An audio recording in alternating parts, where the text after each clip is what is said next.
Tom put in the Heartbreakers Breakdown, and that's for Karl's behaviour last week. Karl, you seem to be a little bit happier. Last week, I mean, we were worried about you. You sort of slipped into some sort of like weird depression. You played placebo twice, so you weren't concentrating. I know you're going to say that me and Steve were annoying you, but, you know, that's an easy excuse. I mean, I think the listener can make up their own minds. No. It's just like I say, you know, it's like a murderer, right? He might not have done that if it was a different day, if the sun was out or whatever, and everything just happened at once that wound me up. Right, so it was like a crime of passion. You'd be let off because those sort of you'd never put yourself, say, in a position again where you'd have two people trying to wind you up for, you know, the sake of fun and laughter for the public on a tin pot radio station between 1 and 3 every Saturday. Yeah, but you'd never do that again, would you? Last week it wasn't just for the listeners, it was for you as well, between 12 and 1. Before we were even on the air. Why? You were winding me up then, do you know what I mean? Having a discussion. It's alright, I'm used to it, so it doesn't matter. But I found out that I can't do this job anymore. I can't do these sort of jobs where you've got to be happy all the time. Well, you don't have to be happy all the time. No, you do. You forget that for the... Yeah, but I can't. Do you know what I mean? I've got things going on in my head. And do you think when Bobby Davros had a bad day that he doesn't go on stage and give 100%? No, but that's... Do you think Les Dennis let all that stuff get in his way when he did that theatre tour to the people in front? Sometimes he had audiences of 7, 15 people. Yeah, and he just went, it's them. It's not a private life, forget that. Bang. Yeah, but good on him. Yeah. He can do that, but what I'm saying is I can't. He's a professional. So I was talking to Suzanne about it, because, you know, it did get me down last week. Suzanne's your therapist? Minder. Yeah. Saying to her, you know, I can't do this sort of job. Normally what I do in the week, you know, I'm tucked away in a studio. If I'm annoyed, no one knows about it. I get my head down, I get on with it. Right, do you tell them? Go on, next. You know what I mean? Next. Right, yeah, but sorry, but what's your point here? So every Saturday you've got to come here, you've got to... be happy, we've got to go, oh, Karl, are you alright? Oh, you're right, your hair looks nice. No, but you know what I mean? That's the first time, innit? Normally people listening go, he's a happy fella, do you know what I mean? They never think you're a happy fella, Karl. Well. They've never heard you laugh. No one has ever... seriously, we get emails all the time, no one's ever heard you laugh. Yeah, but I'm still happy, you don't have to... Well, are you? Yeah. You don't look happy. But anyway, that's the problem with this job. And, I was thinking about it, if do you know, like, if you're a doctor... Sure. And you're on a plane and something happens... Yeah. Even though you're on holiday... You might have to save someone's life just because you can. Next. And I'd be thinking, I'll keep quiet. Sure. I love that. Yeah. See, that's one of the reasons why you didn't actually qualify. as a surgeon. Yeah. I mean, you can still do your consultancy stuff. Oh, sure. But, you know, you don't actually want a knife in your hand anymore. Brilliant. So you're giving this up, are you? Sorry, and how is a doctor on a plane comparable to this? Because that is just the same situation. Do you know what I mean? He's probably got in his head, he's shut off, he's ready for his holiday. He's going to Hastings for a night. Someone, you know, has a little bit of tummy trouble or heart attack or whatever. Yeah. And is he a doctor on the plane? And he's like, he's going on holiday. Do you know what I mean? I've got to loosen his tie. Yeah. I can't do that. But what I don't understand, Karl, is you get paid to do this. It's not like we're forced, it's not like it's your holiday. You know that this is your job of work. This is paying for your new kitchen. Exactly. Yeah, but I've got the kitchen now. Oh. It's done, isn't it? Right. Yeah. So when are you stopping? When are you quitting? Well, you're finishing, aren't you, in a couple of weeks for a bit? No, about 4. Yeah, we're finishing on the 16th of August, yeah. But, you know, we're only going away for like 6 or 7 weeks again, aren't we? Well, you don't know, do you? Well, we'll give up if you give up. Tell your managing directors that. Well, that's a bit annoying. Why? Because you've just passed the buck, haven't you? I haven't passed the buck. This is 3-way. You know, you get your name in heat. You're in the title now. It's Ricky Gervais, Steve Merchant, and Karl Pilkington. And now you want to go, I don't want to do it anymore. Karl, think about it. I don't know whether you've noticed, but we don't provide anything on this show. So if you leave, we have to go. Well, let's put a song on. Now just think, don't be so selfish. Don't be so selfish. We need you. We've got nothing. Think of the... Molly's Chambers, Kings of Leon. Brilliant. On XFM 104.9. So I'm not going to put pressure on you, Karl. I know you're scared to me saying this, right? But I'll tell you what we do, right? We're stopping this show on the 16th of August. We're going to film the Office specials, okay? And we'd be coming back, I don't know, August, September, mid-October. Mm-hmm. If Karl does. Yeah. Now, I know that's pressure, but that's it. I think this is a 3-way show. So you don't have to do it, What should we do? Because I know we've been approached by a couple of others. What would you do? We've been approached by obviously better radio stations. I mean, just think of. I mean, if you're a listener, just think of any of the radio stations you prefer to listen to. That's some of the ones that have offered us gigs. So we could toy with those. Or we stay and we see this through and we get XFM on the map. We get a few songs next year. I know, Rick, that I know you've had a passion since you started working at XFM to get the listeners into double figures. I know that's been one of your ambitions, and I think it would be a shame to give up so soon because you've done so much hard work. Yeah. That's for you to think about. So we've got what? We've got 4 weeks left. That might be 4 weeks forever and never coming back, or 4 weeks for like an 8-week period. And that's for you to think about. So think if you enjoy the next 4 weeks, Carl. Yeah, but like I said to you though, the reason I did this was to get that kitchen, right? Now, brilliant. As we speak now, right? Builder's in the flat. He's been annoying me. Of course he has. Of course he has. What's he been doing? When he turned up on Monday, right? Yeah. Wanders in, and the first thing he says to me is, said, the pub across the road, is it any good? I said, well, it doesn't matter, does it? You're working on the kitchen. Think of saying that to a builder. Probably making conversation. Probably meant, do they do a toasted sandwich? Because I've got a half-hour lunch break, not an hour, like Karl Pilkington. So I'll probably then get a nice, cheese and tomato sandwich. Is that genuinely what you said to him? Yeah. So Suzanne had to go at me saying, why have you said that? He hasn't even started on it yet. I cannot believe that. You're unbelievable, Karl. And you say it's us that are rude, crass, I wasn't being thoughtless. rude. I just was letting him know. Do you know what I mean? I know what He they're up knows to. what he was there for.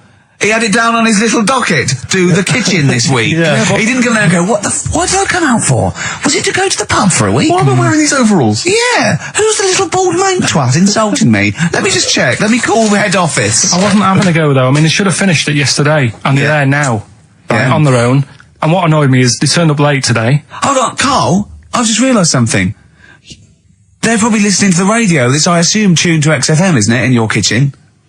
Yeah, but they don't know it's me, do they? Do you know what I mean? No. They'd go, he's got a whiny mank voice as well. So's the bloke who owns this place.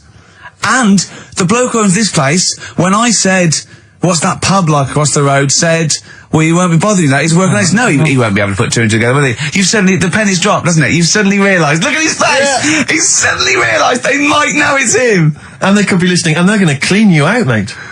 Oh, if you are the builder working in, where is it? I won't say the address, but it's Central London, isn't it? Yeah. Go mental. Have whatever you want. Opposite that pub that you like, He'll probably be in there now, so he won't be listening. Oh, insulting a British workman. He should have been in today. Mental. He should have been at 8 this morning, Just which annoyed me anyway. mental. Why? I really don't understand why they've got to start so early, right? Yeah. But he said he'll be there for 8, turned up at 9:30, right?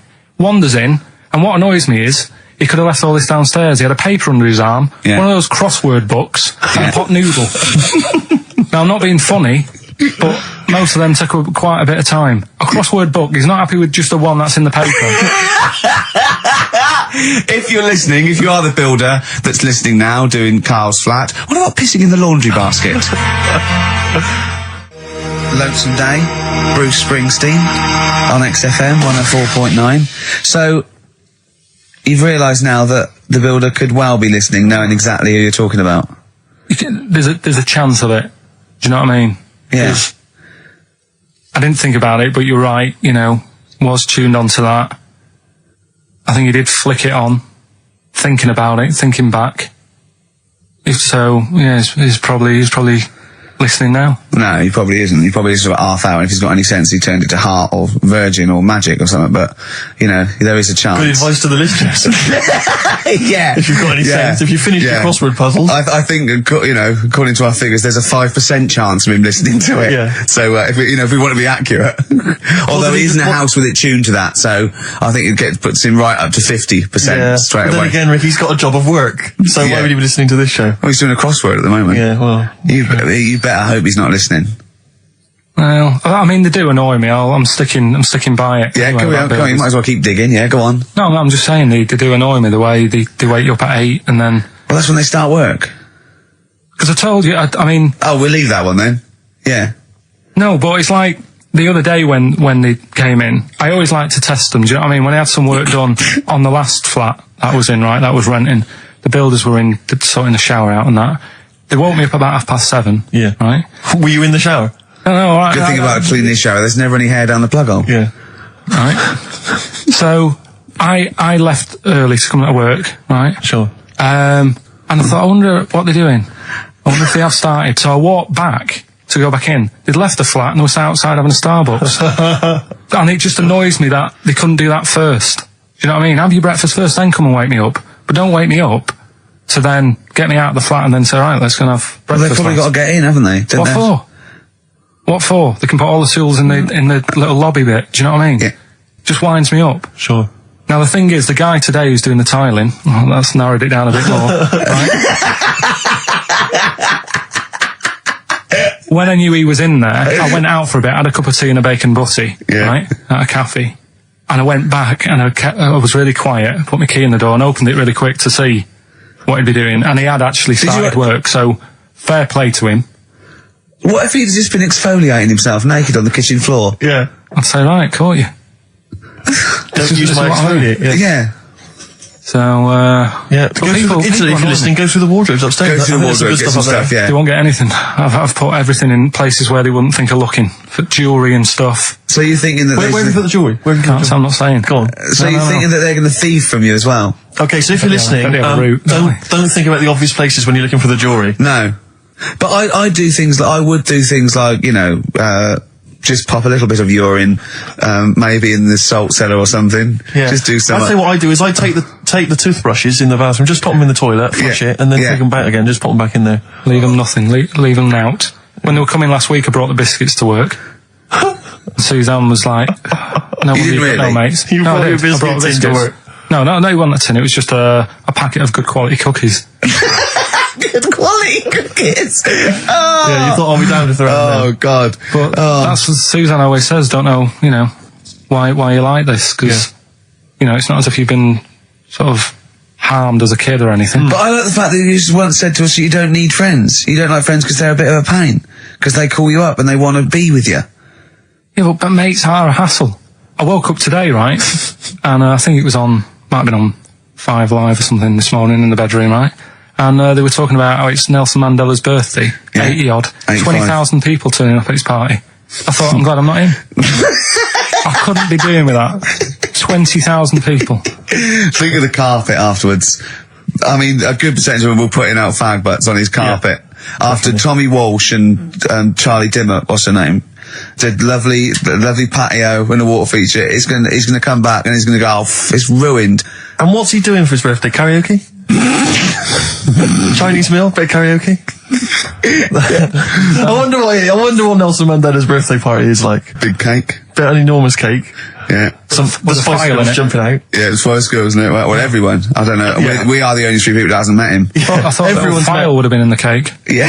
Yeah. Just in case, you never know. And if Winnie calls, I'm not here. Have you not invited her? No, of course no, definitely not. Poor Nelson. Happy birthday. How old is he? 85. Oh, well done. No, God bless him. God bless him. Oh, 85 today. Oh. Right, bit of songs of phrase next then, yeah? Do you reckon? Really? What's that one? Say in a minute.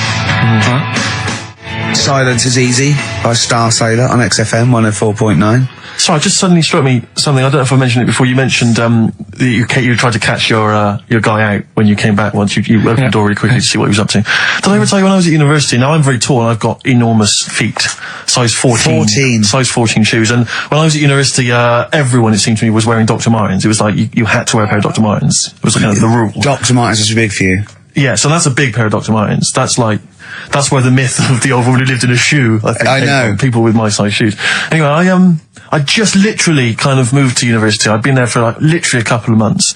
And obviously in that first period, you're quite keen to kind of, reinvent yourself, strike yourself, try and give an impression of perhaps being quite sophisticated, worldly, cool, all those things that, you've left behind all your childhood friends, so you're trying to, develop something. He didn't bother, he didn't.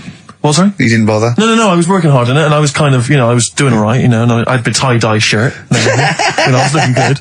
And, so I was trying, working hard to try and seem kind of cool and, not freakish. And, I came back from studies once, and I came in, and there was a little old cleaning lady that kind of would always come in every day and clean up our halls of residence. And I came back, and my door of my room was open, and there was like a little huddle of people just peering in, right?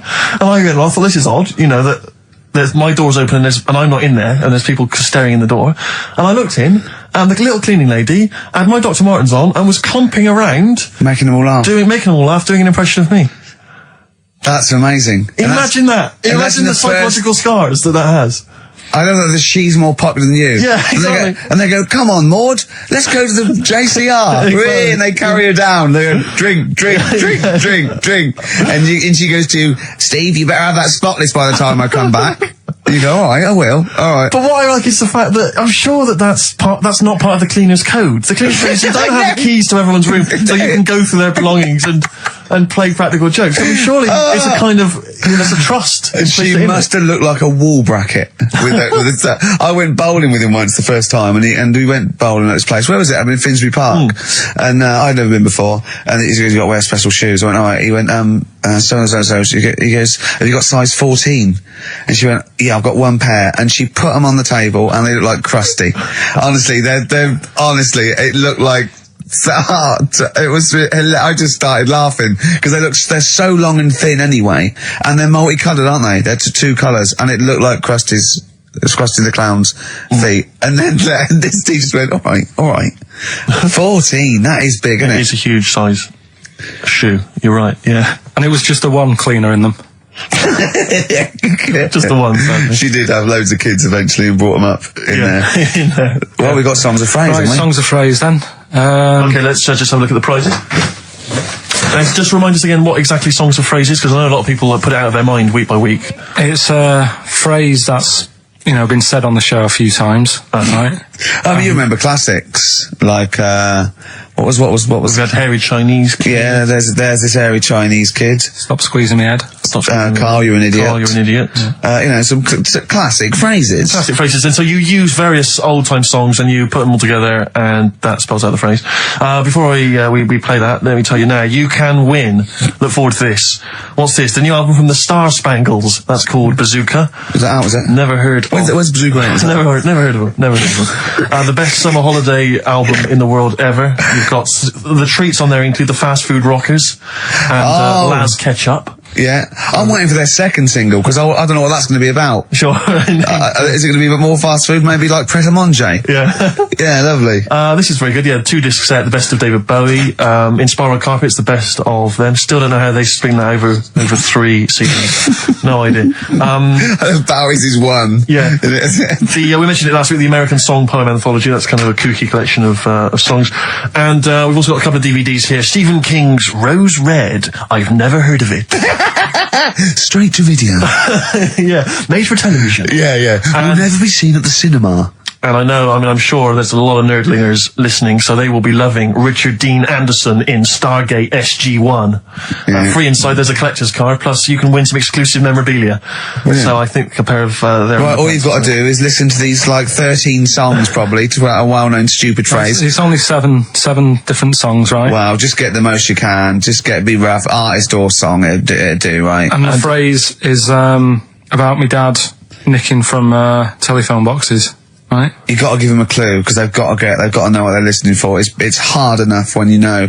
Dad is never going to stop robbing from telephone box. Is that it? Yeah. So what are these songs then? Go on in. It doesn't matter that some people don't know what that's about, do they? Doesn't matter. No, they don't. Well, your father's a thief. Email only. ricky.gervais@xfm.co.uk. Let's hear it. All right. From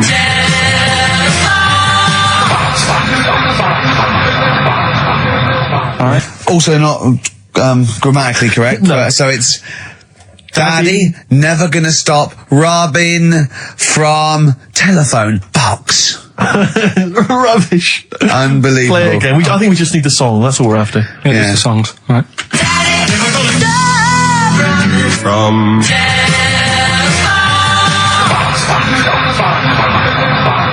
Just again?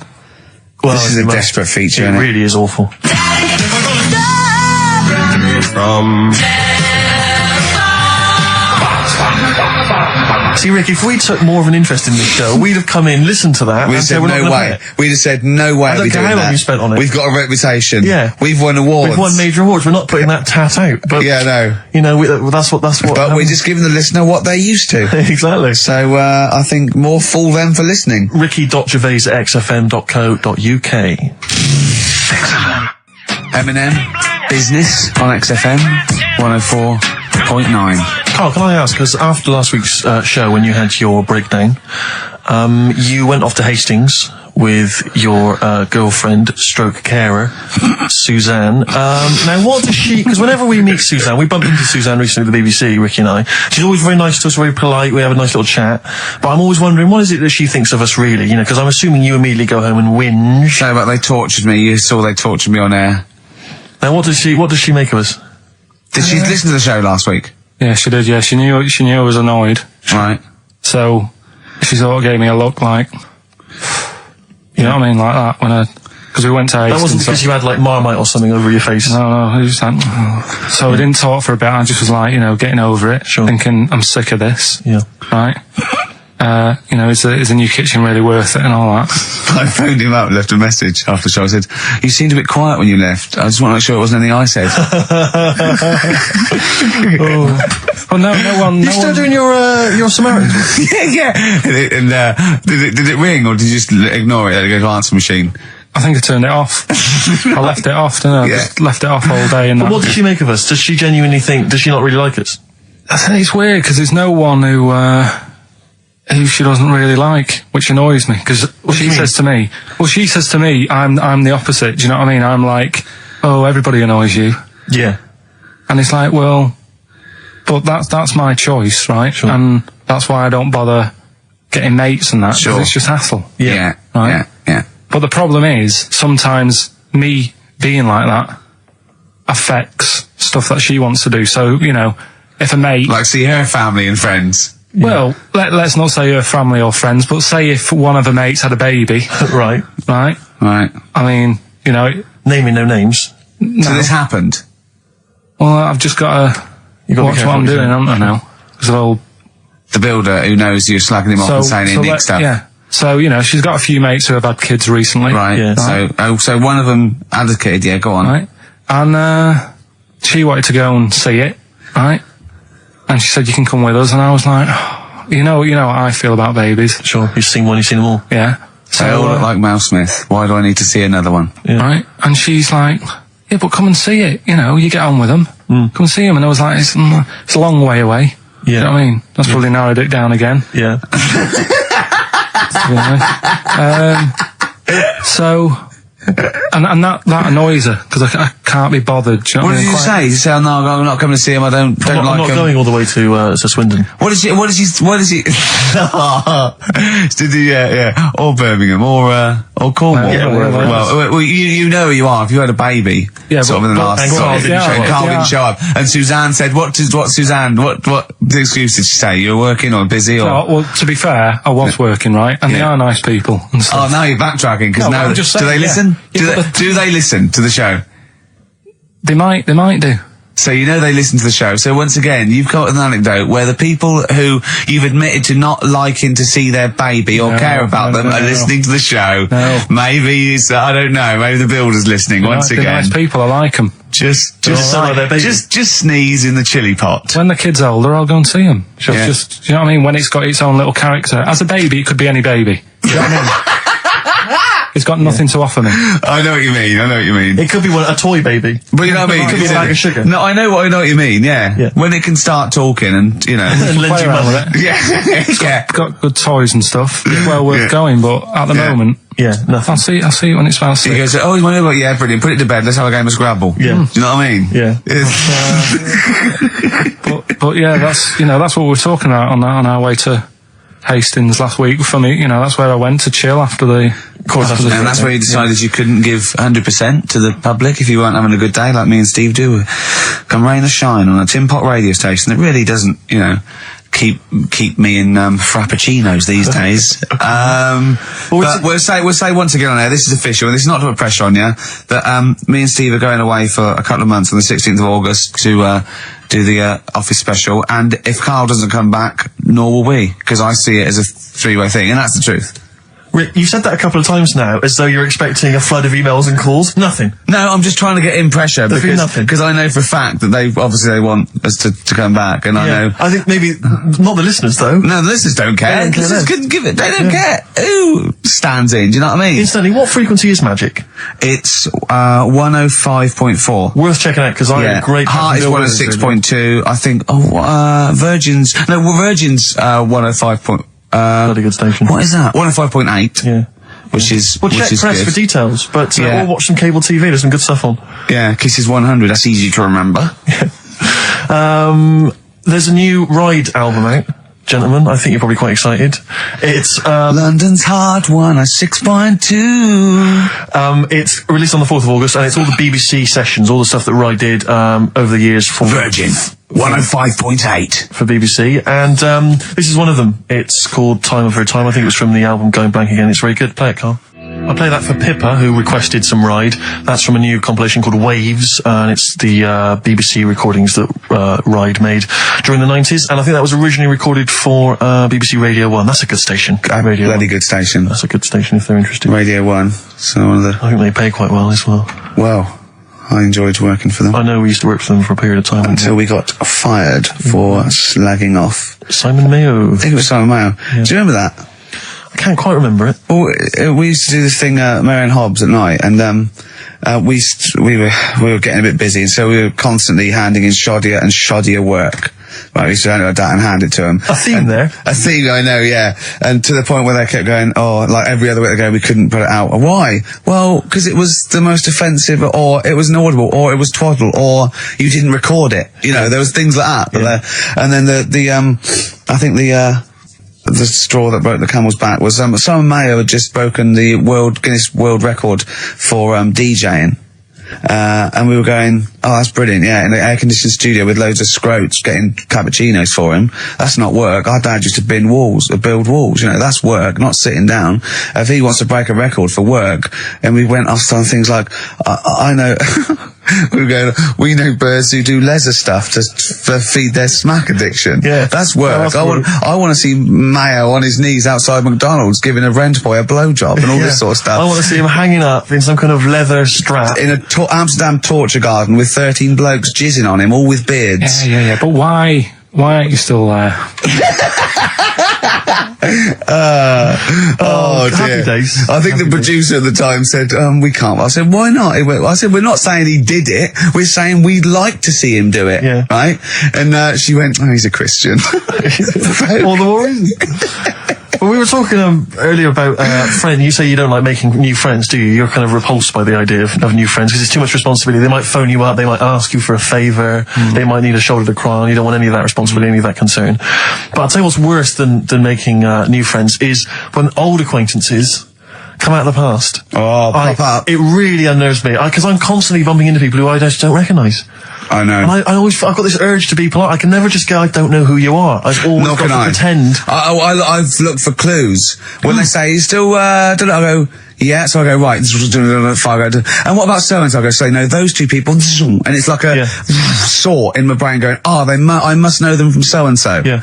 Well, I went back to Bristol once, and I remember walking to the bus stop and seeing someone I recognised from school and walking all the way to the next bus stop just so I didn't have to stand there and make conversation because I just thought I've got nothing. Well, it's the conversation. I didn't know you then. If you move, yeah. What can we talk about? We've got nothing in common except the fact that we went to the same school. I was on a train station platform fairly recently and the guy comes in and he goes, "Oh, Steve, how's it going, mate?" And I looked at him, stony faced, I had no idea who it was. But of course, I had to go, "Good, mate, good, how are you? How are you?" And you know, I had a newspaper and I kept looking at the newspaper thinking, every time I look at this newspaper, it's a clue for you to just walk away. God. But he never took the clue. So it was kind of, I'd say, "Oh, yeah, not bad. Read the paper and he'd go, "Oh, where are you living at the moment?" So I'd tell him and he'd say, "Yeah." And I'd look at the paper again.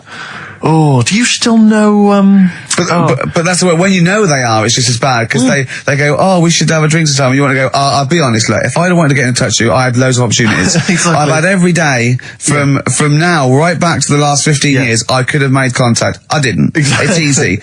Take that as a clue.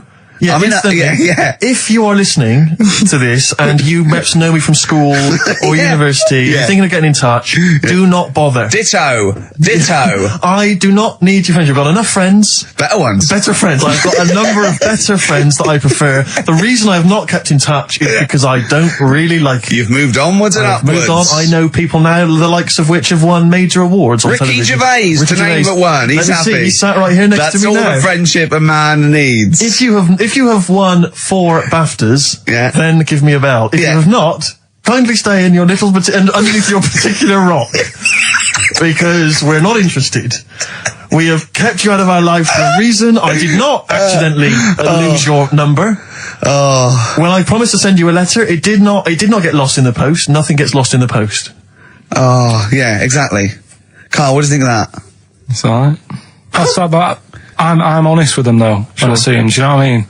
I just say, I don't know who you are, can't remember you. Not bothered.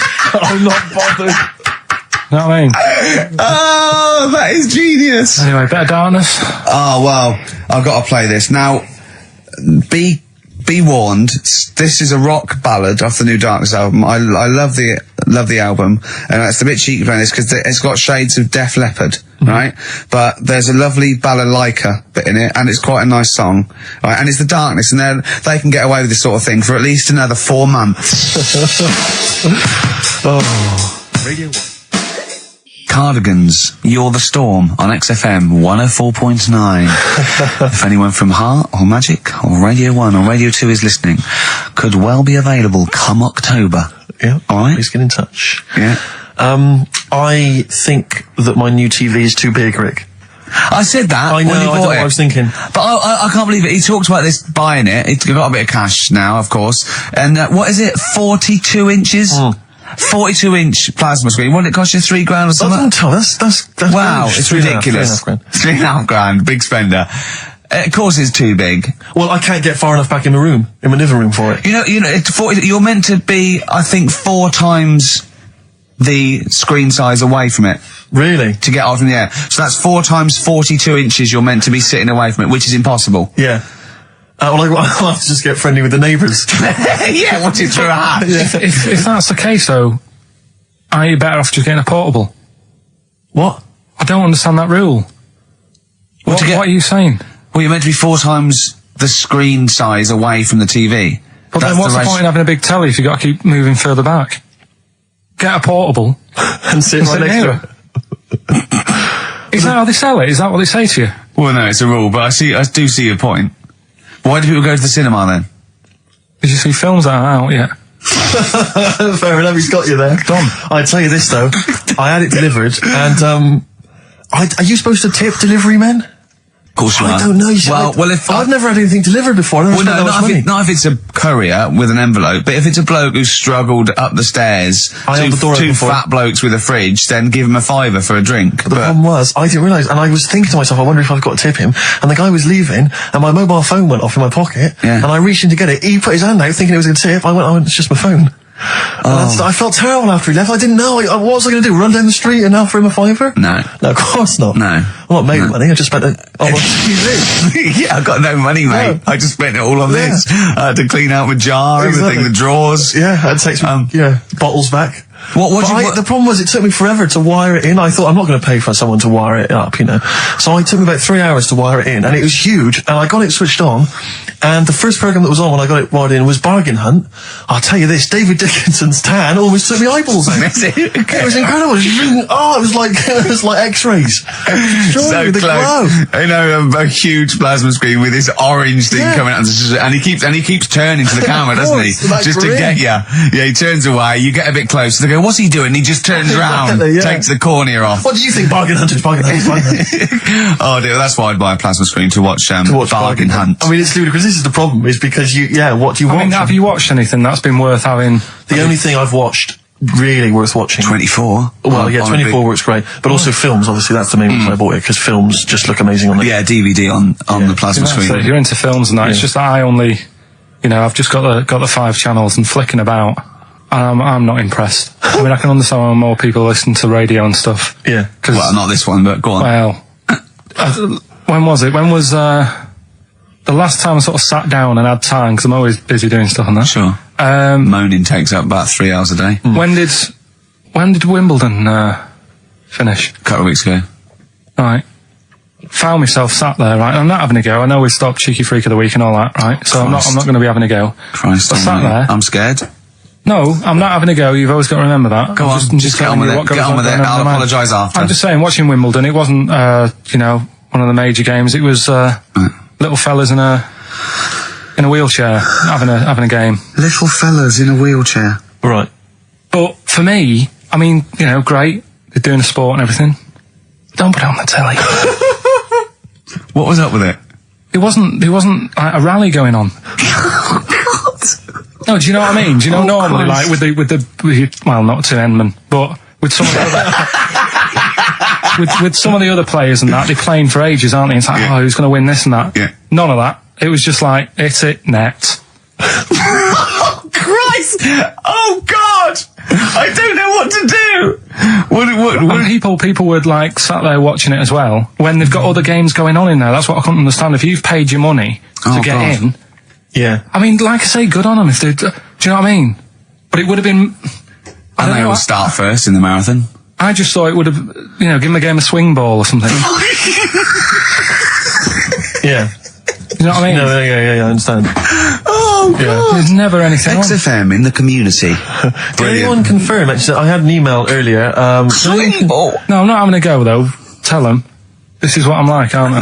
Sorry, this is recording you as well. What do you mean I'm not having a go? Tell them. Do you think you just said that to me? That do you think you haven't got a microphone? You just said to London, keep wheelchair sport off the telly because they can't get a rally going. You called them little fellas in wheelchairs. What? And I meant to go, what Carl meant was... What? I mean, what? They can hear you as well. Yeah, I know. It's just that they might think that I'm having a go, and I don't want to. That's why I stopped Cheeky Freak of the Week, because some people got the wrong end of the stick. Right. And what have you. So it was funny that a woman was born with deformed legs. They might think you were taking the mick. So anyway, I just was wondering if anyone could confirm. We had an email earlier, I forget who sent it in, but thanks very much indeed for it. They said that the Paralympics began this week, and apparently during the opening show, the entertainment was provided by Riverdance. Now, I don't know if that, I can neither confirm nor deny that, but it does seem rather tactless. Let's play a tune. Ricky Gervais. Don't put my name to this last link. Don't put my name to this last link. Ricky.Gervais, xfm.co.uk. Oh. Magic, Virgin, if you're listening, we are available probably sooner than we thought. Making plans for Nigel. XTC on XFM 104.9. Well, you seem a little bit happier now. Oh, yeah. It was alright. I'm a bit worried. Like I say, the last thing that we just talked about, I don't want people thinking, we're having a go at anyone, because it does do me head in. Because I'm the one who always has to deal with it as well when people do. What? We're just having a chat about tennis and stuff. Yeah, the little fellas in the wheelchair, as you put it. Yeah, what are you worried about? Just that they think we're having a go on that, because sometimes I do have to take calls and deal with all this stuff, right? You don't see that. You don't see the hassle I have to go through. No, but I don't often say things where I'm likely to get a complaint. Yeah, but I'm just saying it wasn't meant to be taken badly, do you know what I mean? You're allowed to say you thought the quality of tennis, because they were confined to a wheelchair, was poorer than, say, Sampras versus Agassi. I don't think that's in question. It wasn't as good a game of tennis. That's what all you were saying. You weren't saying they shouldn't play or... Wreck the grass. Right, mess. Well, stop. I'm just saying as well. I can confirm, incidentally, we've had several emails, I can confirm that Riverdance opened the Paralympics in Dublin recently. So I'm sure that was very good, very entertaining. Leave it then. Yeah, no, I'm sure it was entertaining. They're very good. Who was it that thought? Was it Jimmy that thought it was short for Paraplegic Olympics? Really? I've no idea. Yeah, it's Parallel Olympics, isn't it? It's yeah. Right. But as we pointed out, that would be pretty much Yeah. blow football. Yeah. There wouldn't be many sports in the Paraplegic Olympics. It stands for Parallel Olympics. I'm educating, Carl. Don't let me like that. I'm educating. I'm not saying funny little fellas in wheelchairs playing up the grass. What? I'm always educating. I'm always telling you about stuff that I learn about and that. That you get off hand and over, and it's about a monkey who became king. No. So is... No? Have you got monkey news this week? Got a little bit of monkey news coming up. What does he do? Drive to Spain, rob a bank, or get married? No, we're done all them, aren't we? We have done all them. Yeah, it's a good one. It's a good one. And in fact, it's a bit related to what we've been talking about in a way. Oh, God. That's good. Last week, after your nervous breakdown, you went to Hastings. Yeah. Can I ask, why the hell did you go to Hastings? It's so arbitrary. What do you mean? Why go to Hastings? You lost him on arbitrary.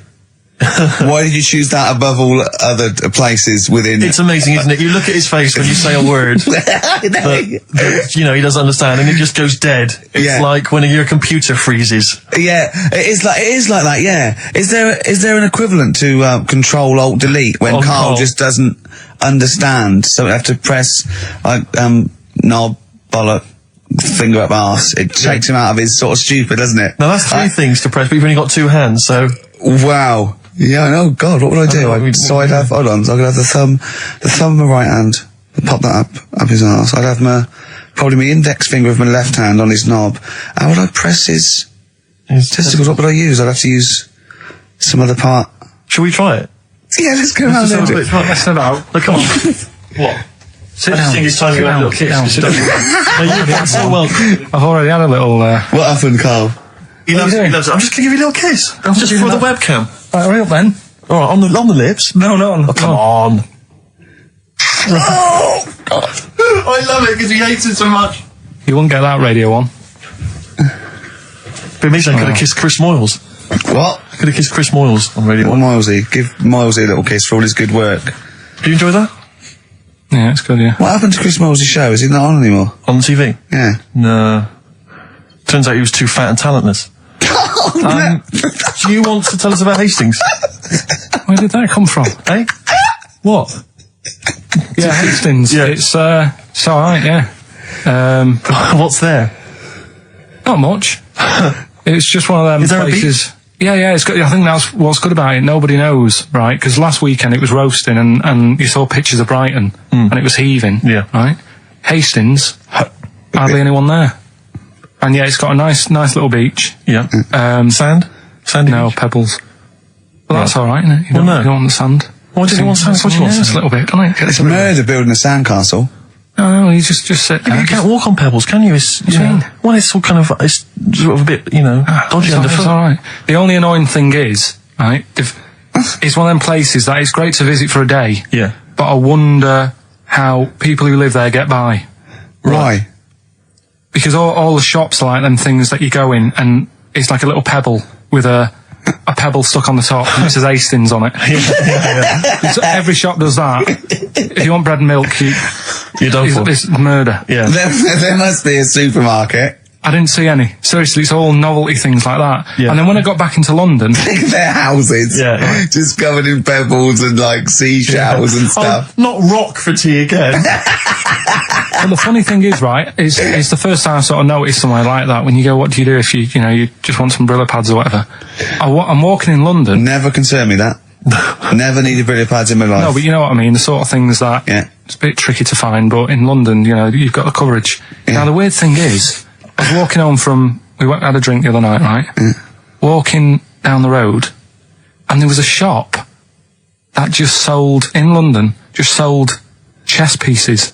Yeah. Is that the one on Great Portland Street? Round the corner from it. Yeah. But I think that's mental. I remember being in Brighton once and seeing a shop, and all it sold was the foam you put inside cushions. Yeah, there's one of those at Pentonville Road. But I don't know who opens the shop. I know where these things are. There's a hole in the market. Yeah. What was that shop we walked past yesterday? And it was like something really, really... chef uniform shop. Yeah. It's Dundee Street. Yeah. I'll tell you what, I opened a chef uniform. Mainly sort of check trousers and white hats. But there must be a lot of chefs around. I'm eating all the time. Someone's making the food. Yeah. The funny thing is, on the chess shop, right, they mustn't have been doing that well. And someone must have, the bosses must have been sat there going, not really working, this, is it? Yeah, right? people only buy one chess set in their life. Yes. Right. Yeah, but the funny thing is, on the door, it's just said, come in and browse. Which I thought was odd. Did you? No, it was shut. Right. But the funny thing is, right, so you can imagine them sat there going, oh, it's not doing that well. And it's changed. They've actually changed the name of the shop now. Yeah. And now it says chess and bridge. Right, they've had to expand. So they've opened it up a little bit. Yeah. But still. What do you buy for bridge, if not I don't know. cards? I don't know. I don't know, I don't play bridge, but I don't know, I don't think you need a lot of stuff for bridge except a pack of cards. I remember going a table. When I was on three friends. On holiday once in Devon, past a shop. I don't know, if you ever need it, or if you ever need an antique marionette, let me know, 'cause I know where there's a shop. Okay, yeah. Antique marionettes! I know. Again, you only need one, unless But I you're a want to know collector. who goes into this business. Well, son, what are you doing? Going to university to do law, father. Well, there's a factory there that makes the little plastic bits that goes on the end of chair legs. Do you want to take it over from me? We're not really, no. It's all set up. Yeah. It's all set up. Oh, God. All right, Dad, but just for a couple of years. Someone's got to make them. Someone's got to make the little plastic bits that go on the end of chairs. Well, if you make them, call us on the 123497734. Weird though, isn't it? Weird though, isn't it? Right, listen, songs of phrase answers next. We'll go out of the Well, way. I'll tell you what, play it once more, so that people have got a chance to actually enter. Hang on, If you can be bothered. keep talking. Oh, I can't be Should be ready, Carl. This is terrible. Here we go.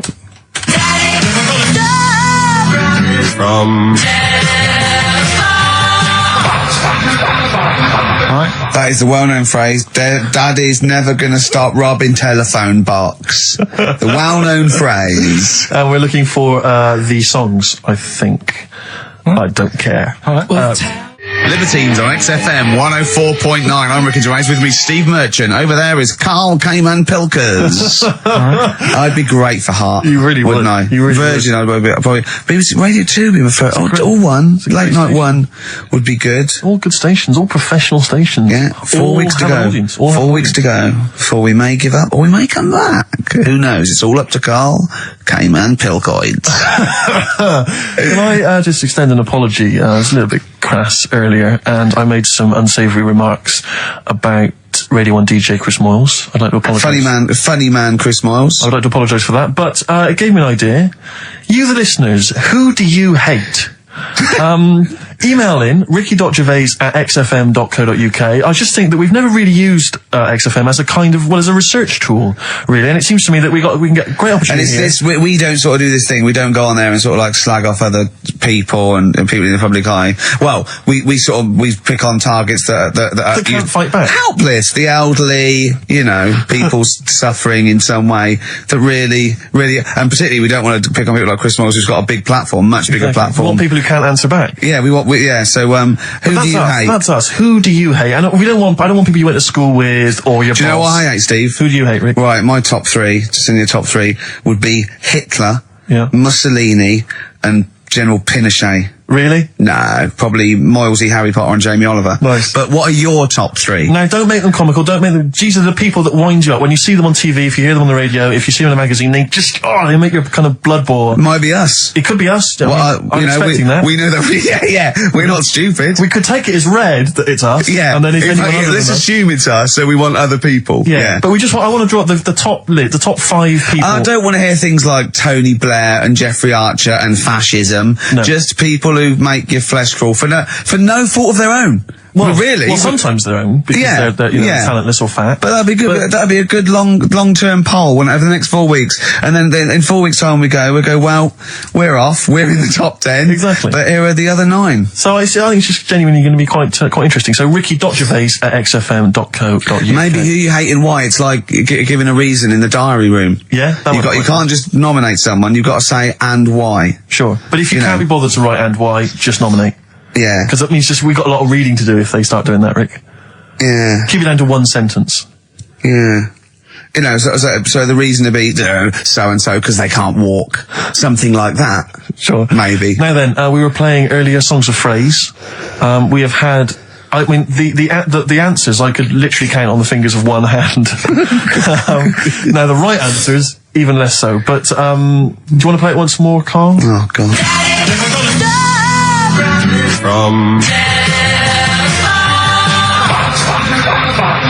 There was 7 songs in there. Right. Read them out, go on. What are they? It was, Oh, have you got it written down? Oh, I can remember them. Daddy Cool. Right. Boney M. Boney M. Yeah. Never Gonna. Gives You Up. Rick Astley. Yeah. Never Gonna. Write them down! Stop, Sam Brown. Right. Stop. Robin was Miss Robinson by Simon and Garfunkel. Mrs. Robinson. Yeah. Hang on a minute. That's not Robin. Oh. From Russia with Love, Matt Monro. Right. Telephone hanging on the telephone, Blondie. And then Box, Living in a Box. Living in a box. Well, listen, no, I don't think anyone got them all right. No. If you did get them all right, I'm sorry, but I gave up checking the emails a long, long time ago. So I'm going to give it to Michelle Flower because she got a few of them right. So well done. She got a lot right there, actually. Well done. Good, well done. She got 5 out of 7, so well done, Michelle. And you get all those great prizes. Incidentally, we mentioned that Stargate SG-1, I'm sure you look forward to that, Michelle. That features Richard Dean Anderson. Had a lot of emails, people saying, is that the same Richard Dean Anderson or Dickie Anders that used to email in and said he loved the show? What's happened to Dickie No, Anders? I've not heard from Dickie for ages. So, Dickie, if you're listening, Richard Anderson, if anyone knows Richard Anderson, what's happened to him? I think we know his top 3. Yeah, exactly. So, Dickie Anders, if you're still out there, get in touch with Anders. It was also, oh yeah. Hey, Anders. I just was going to say, you're talking about people who annoy you and that. Yeah. Not many sort of celebrities annoy me because I think, well, some people like them. You know what I mean? Yeah. But things that affect me, like the builders. You're a philosopher. Go on. The builders annoy me, right? Sure. Yeah. And you could say that's a bit of stereotyping, but all the people who I've met who have been builders have always annoyed me, right? So that's because they've been working on your house in your space. I mean, that's like all the builders that have been round your flat making a noise when you're trying to get some sleep have annoyed you. Well, that. Brilliant. But also someone in the office in the week, right, who works here. Yeah. He's a good lad, named Lenny, right? It's called Lenny. He proposed to his missus using XFM. So he popped in Zoe's show. Right, his girlfriend sat out there. She didn't know what was going on. She was asked to come in. Even she wasn't listening. She was out there. she probably had a Walkman on or something. Yeah. Well, just that. She was just to Jono. He had to fax Jono with the request. Dear Jono, I'm broadcasting from XFM at the moment. Can my girlfriend's listening to you. Oh God, London's Hot 106.2. Great stuff. But it's just that thing of like abusing your position. I think annoys me. Do you know what I mean? Yeah. Because I just was thinking, if he worked for a cab company, would he have done that over? That's one of my hates. People who abuse. Do you know what I hate? Dictators who have just sort of like they've got there by unfair means. Now they're sort of like hurting the little people and that. Really? Yeah, that's what I hate the most. Yeah. Do you know what I don't like? What? Famine. No, it winds me right up. Famine and disease. Oh, I get so annoyed with it. Tune from Wilco's called I'm the Man Who Loves You from their album Yankee Hotel Foxtrot, XFM 104.9. Who do you hate? Ricky.Gervais, xfm.co.uk. Fascists. Wilco from their album Yankee Hotel Foxtrot, and that's a song called I'm the Man Who Loves You, XFM 104.9. XFM. Isn't that brilliant? Van Dando, All My Life. Beautiful. On XFM 104.9. Well, that's nearly it. It's the big one. It's what people tune in for. They probably tune in about 10-2 these days. For Monkey News. With, Karl Pilkington. Can we hear the jingle? Only 4 to go. Oh, chimpanzee, that Monkey News. Right, this one's about it's been emailed into me. Right. I haven't really had time to check it out this week. No, you're joking. Been busy. Ooh, I hope it's not stupid. Goes back to 1908, and the person's saying it's a good story and that, and they're surprised I haven't picked up on it yet. Right. The Olympics, right? In 1908 in London. Apparently it was meant to happen in Italy, but it was cancelled. Don't know why. Right, and it happened in London. Anyway, 400 metres. Right, it was meant to...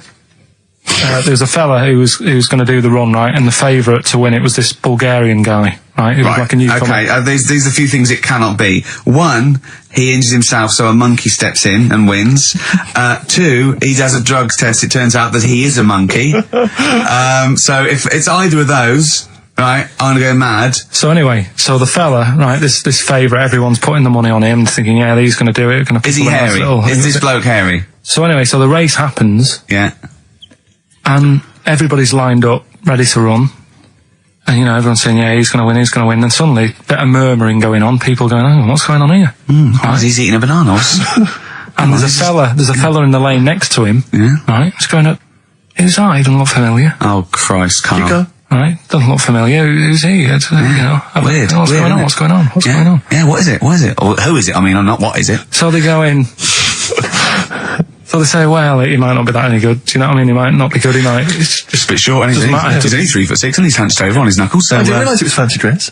Yeah. So I don't think he's going to be any good. So the race starts. Oh, he put his finger up his arse. That's weird for runners to do that before a race. It's weird, isn't it? Yeah. Race starts. Yeah. The fella that no one recognises wins it. People go, what's gone on here? Yeah, sure. Do you know what I mean? We had our money on the favourite. What's gone on? Who is this guy? Yeah. Anyway, he stood up there, right? He's looking well happy. Yeah. He's lifting the trophy and everything. Right. Long arms. That trophy's higher than... So anyway... He's only 3 foot, but the trophy's 9 foot in the air with those long arms. I'm suspicious. Go on. They had the picture in the paper the next day. Sure. And everyone's going, yeah, he was fast and everything, but...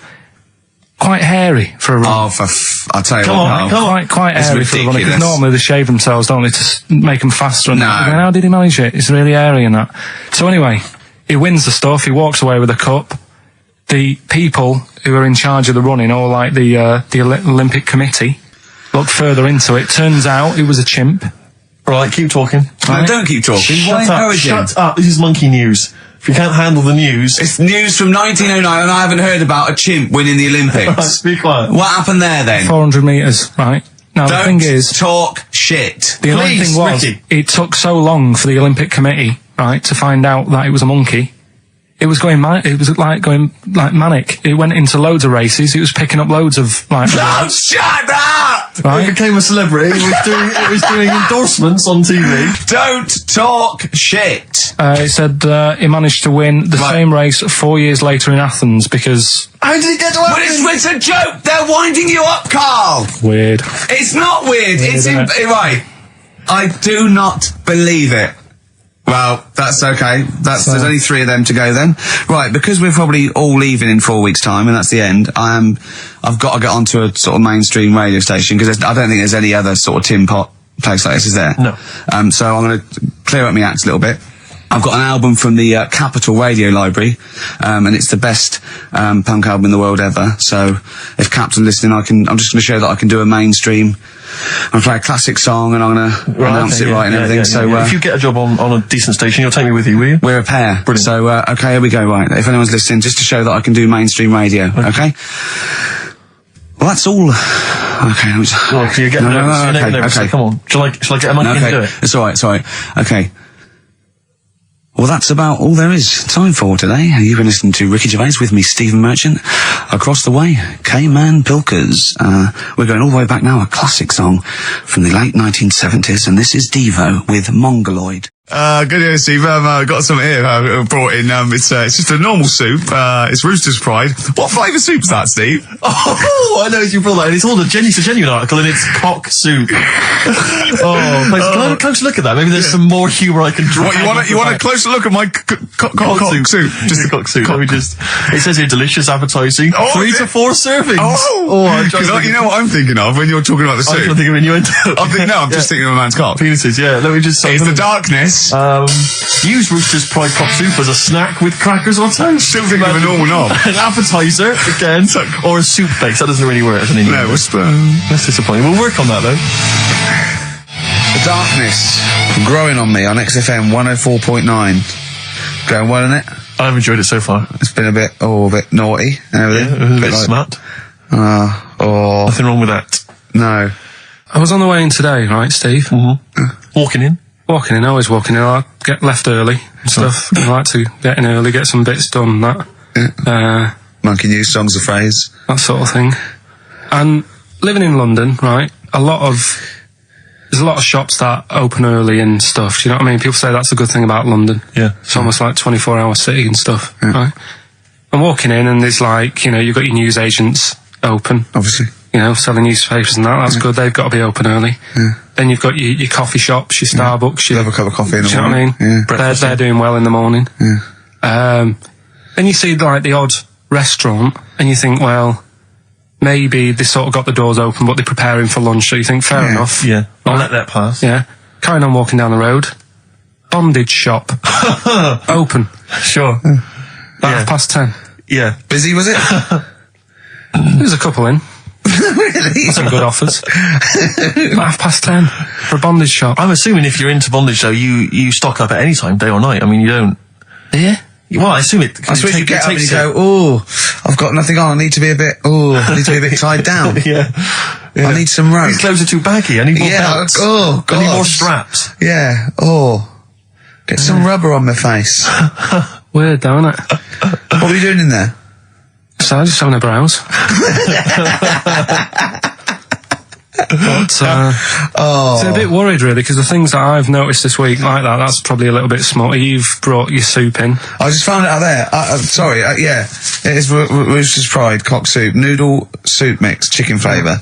But I mean, do they not know that is obviously just going to be used on the Graham Norton show and Chris Tarrant when he's doing his show abroad? Yeah. I mean, do you know what I mean? How could they call it cock soup in this day and age? Don't keep saying it. Well, no, it's fine, because you can say cock as long as it means the male, we've done this. Oh, do you mean the chicken? Yeah, look, it's a picture of a chicken. Yeah, sorry. What did you think it meant? No, I don't know. I thought it was in my head. Okay. Sorry.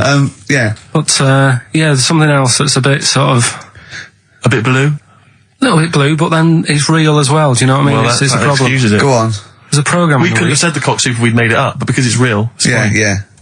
We also couldn't have said the cock soup if we'd have meant a male penis. Thankfully, we don't. So. We mean a little chicken. You go on. This programme was on. It was Wednesday night or something. About this little lad. Yeah. It was a fella and a woman. At the same time. What do you mean? Like a cartoon with a secret identity? By night? What do you mean? He had both By day a boy, by night a woman. He had it all. What you... Sorry, wait. So he had male and female genitalia. Yeah. So what do you call someone that's born like that? Weird. Like, what's the term for it? Go on. You know it. We've talked about it before. Aphrodite. Really? So close. Hermaphrodite. Yeah, hermaphrodite. Yeah. That's weird, don't it? Yeah. And he had the ball. Yeah. And he had the... Well, what happened was he was born, right? Obviously. And the doctor said, there you go. Lovely little boy and girl. So the mum was like, what? So he said... No, I don't think the doctor was sarcastic. Yeah, what? I don't think the doctor was sort of dissing them. Yeah. There you go. What do you mean, doctor? We'll have a look. There's the cock, there's the minge. All right, see you later. What are you going to call it? But doctor, what do you mean? Have a look. He wasn't sarcastic. He didn't give Doctor, clues. tell me what you mean. Give me a straight answer. He probably went, oh shit, she's got a cock. He didn't go... He wasn't sarky to the parents. No, but I'm just getting across. Do you know what I mean? I always had a little bit just to... Yeah, I know you do. Yeah. You should be a newsreader. Be brilliant. So there's a little kid lying there. Yeah. And the mum says, you know, what am I going to do then? So the doctor... I mean, I'm condensing this. It was like an hour long. Sure. Yeah. So he says, she said, what will I do? And the doctor said, well, he's not sort of well hung. Right. Oh, so he's not sort of well on. This doctor I assume has been struck off since for saying these things. It was a real doctor. It wasn't Dr. Fox. Yeah. Right. So the doctor said, so I recommend that we make it a woman. Right. So they sort of do a little bit of jiggery pokery. Yeah, a little bit of work. I don't think that's true, Carl. No, it is. It was on the programme. But I think they can tell really what they were meant to be from their chromosomes, can't they? They can tell whether they're X, Y, Y. Yeah, it's not very well hung. No, I tell you what, because back then, when this was going on... Yeah, no, I'm just thinking they might not have had it. The doctors then thought if you had a kid, right, and you thought, it's a bit ugly, maybe it'll have a better life if it was a fella, If it was a girl and it's a bit ugly and you think it's going to get hard time. Right, don't talk shite. What? What? That a doctor would go, right, you've had a young girl, I'll tell you what, she's a pig, let's pop a cock on her. Don't No, talk I'm not saying, shite. I'm not saying that. What I'm saying is, say if you have like I say, a girl, I just think it's harder if a girl's ugly and she's growing up, she has a harder time. Yeah. Don't you agree with that? Possibly, but you don't change someone when they don't. You don't change their gender. No, I'm just saying what I'm saying is the Elephant Man would have had a harder time if it was Elephant Woman. Is what I'm saying. But listen to me, listen. What the doctor was saying is, if you get a baby before it's 2, back then they thought you could sort of say, well, instead of giving it a go-kart, give it dolls to play with. Right, back when? What are we talking about? The Middle Ages? We put a song on, come back to this. Yeah, it's Bruce Springsteen, Atlantic City. Bruce Springsteen, Atlantic City, on XFM 104.9. Okay, look, have another go, Carl. What were you saying? As an hermaphrodite, he was born both sets. The doctor said he's not well lung, let's lose that. Let's get rid of that. Let's make it into a girl. Okay. I'm with you so far, go on then. So, anyway, gets away with it a little bit. In the early years, right? Starts going to school, gets away with it a little bit, sure, right? But then, do you know when you get to that age and your head goes all funny, like when you're a teenager and you sort of I don't know, your skull goes. Mine never did. What are you talking about? No. That's what teenage years when you look a bit odd. Do you know what I mean? You go from being quite a good-looking person, and then your body starts growing at a different rate. So you never know till 21 whether you're going to be a looker or not, or whether it's just. I know. Right? Go on. Yeah, I'm still waiting. So your head grew outwards at exactly the same rate, didn't it? That's why it's your head grew faster than your hair. He's got a lovely head of hair, just below the skull. Yeah. He's got a little afro in there, but it just couldn't get through the follicles. It couldn't catch up the skull, expanding. Oh, bless him. Oh, come on, Baldy. But the thing is, right, so you see these pictures of the lad stroke woman who's trying to be a woman at the age of 14, 15. Sure. Yeah. She's got one of them big heads. Right. Like a lad. She starts having a hard time. She doesn't want to play with the mates, with the dolls and all that. She's more into go-karting and that sort of thing. Gets to an older age. Yep. Decides to go back. Is now sort of with a woman and having a life of a fella. But did the doctor keep it for him in case he needed it? No, he's had one put on though. Has he? Where'd he get that from? Don't know, maybe that bondage shop. What do they do when they do that? Do they put on what do they do? Maybe someone could call in and tell us. If you're a woman, and you have a... Do you want to speak to someone who's got that information? Yeah, I do want to know. What do they if you've got that information, I don't want to talk to them. Do they construct one? Do they construct it? From plasticine? Or do they whack on a dead one? What?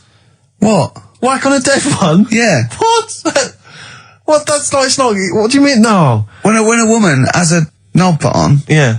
To have a sex change, where do they get it from? Is it constructed? Do they find, like, I don't know. From a donor. A donut? From a donor. Oh, well, yeah. A donor? Donor, yeah. Yeah, but presumably it's like... Maybe there's someone who wants after they're dead, I mean. No, I thought very few people. It's not like giving someone a kidney and then sort of like celebrating with them. Maybe if you're a guy and you want to become a woman, you've got one to spare. That's true. Yeah. Well, a swap. Yeah, just do a little swap, probably on the internet or something. Or Noel Edmonds. What do you mean? On Swap Shop. He's not a man. No, but you could go, we got a fella here who, got a lovely, nearly new, unused penis. Keith Chegrin out in kind of Bognor Regis. Wants a couple of tits and a fanny for that, so, call in. It reminds me of the, do you remember the John Wayne Bobbitt story? Which it's always seemed odd to me. I never really kind of got all the information. Do you remember that one, Carl, where the woman cut off her husband's penis because he was sleeping? I think he was sleeping and she drove off. I think he woke up quite quickly. That's so much better than the alarm clock. Yeah. And she threw it off. She threw it out of the car into the woods and he went and found it. Yeah. But imagine if he'd got to the hospital and they'd sewn it back on and he'd gone, that's bigger than I remember. I'm not sure this is mine. How many of you got us where we dump all the knobs? We dump all the knobs in there. Yeah. That was an extraordinary story. And then, bizarrely, he became a porn star. Yeah.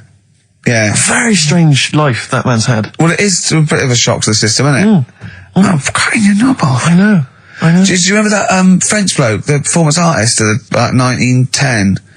Do you remember him? No. He, as a performance art, in a theatre, he cut his knob off to a crowd of people. Now, what? That's only a one-night trick, though, isn't it? Exactly. Yeah. But what if there'd been a bang outside? They went encore. He went, oh! Yeah. Or they looked outside because a car backfired. He went, did you see that? I go, what? I go, just cut the... Did you? Yeah. Think of that. Sacre bleu. I know. French are funny, aren't they? Cutting your knob off for your art. Weird, isn't it? Longview. Further on XFM 104.9. As we're having so much fun with penises, I thought perhaps I should just mention... That's a slogan. We should just mention this story, briefly. It's in the paper today. A Russian is selling what he claims is Hitler's mummified penis for £12,000.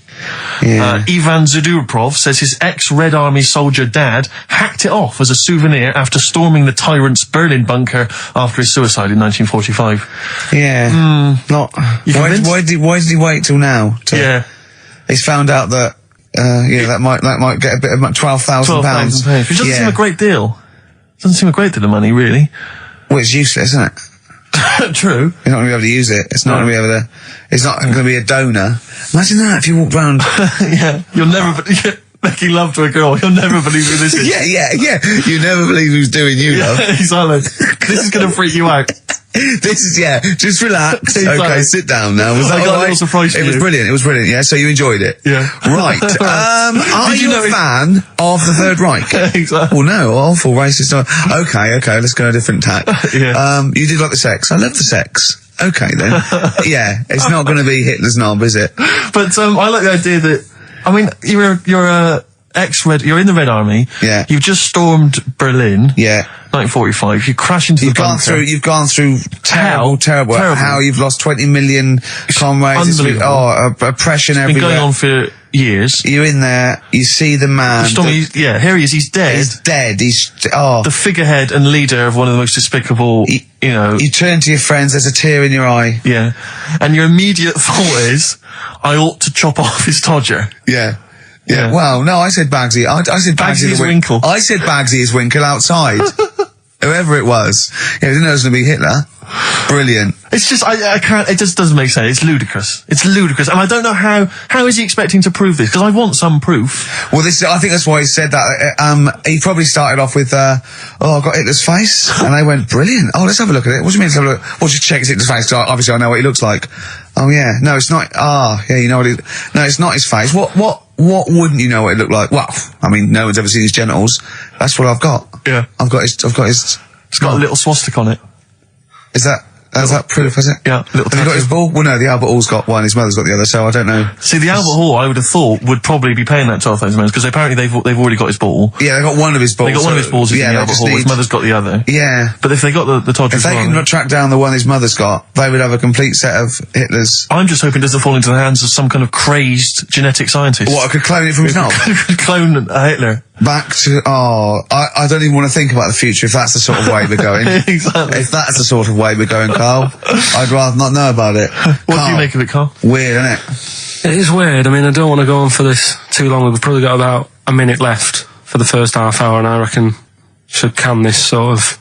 30 minutes of genital talk? Just quickly, Saturday afternoon? There's one in a museum. I think it's like that London Museum. What? One what? Well, do you know like how people are buying weird stuff and that to put in museums? Yeah.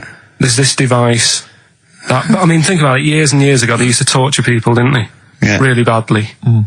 And the device there's no real good torture, but go on, I see your point. Yeah, but this device, right, think about it, you've done something really bad years ago. Yeah. Right, and you're thinking, what are they going to do? Do you know what I mean? Could do anything here, it could be the end for me. The device they've got is this thing that you put on your bits, as a fella, and it's sort of metal, so it means you can't sort of, get excited. It puts a stop to you, sort of... That wasn't a torture device. I think it was a Victorian thing to stop adolescent boys wanking. They used to have things like wrist things as well with like spikes on them. It's not a torture device. Isn't that? Well, not really. Imagine that being captured by you're never going to get hard on again. All right. Not really a torture device, is it? And there wasn't that many nice looking women wandering about anyway about them, was there? You didn't get excited about stuff. What are you talking about? Well, they filthy, they stunk and everything back then. What are you on Right, we've covered that. No more of that talk now, right? Let's move on. Filthy. All Victorian women, filthy and stinky. Yeah. Oh dear. Bit of Rolling Stones and let's set go up for the it. old songs of phrase. Yeah. Stones, Beast of Burden. We've not played it before. It's an absolute gem. You're saying that a bit, sort of a bit gay? No. Is that what you're saying? No, but what was... Suzanne accused me of that in the week. Why? For being a bit gay. She said, I'm sure you're gay. Why? Just because I was moaning about stuff. She said, oh, you're a drama queen.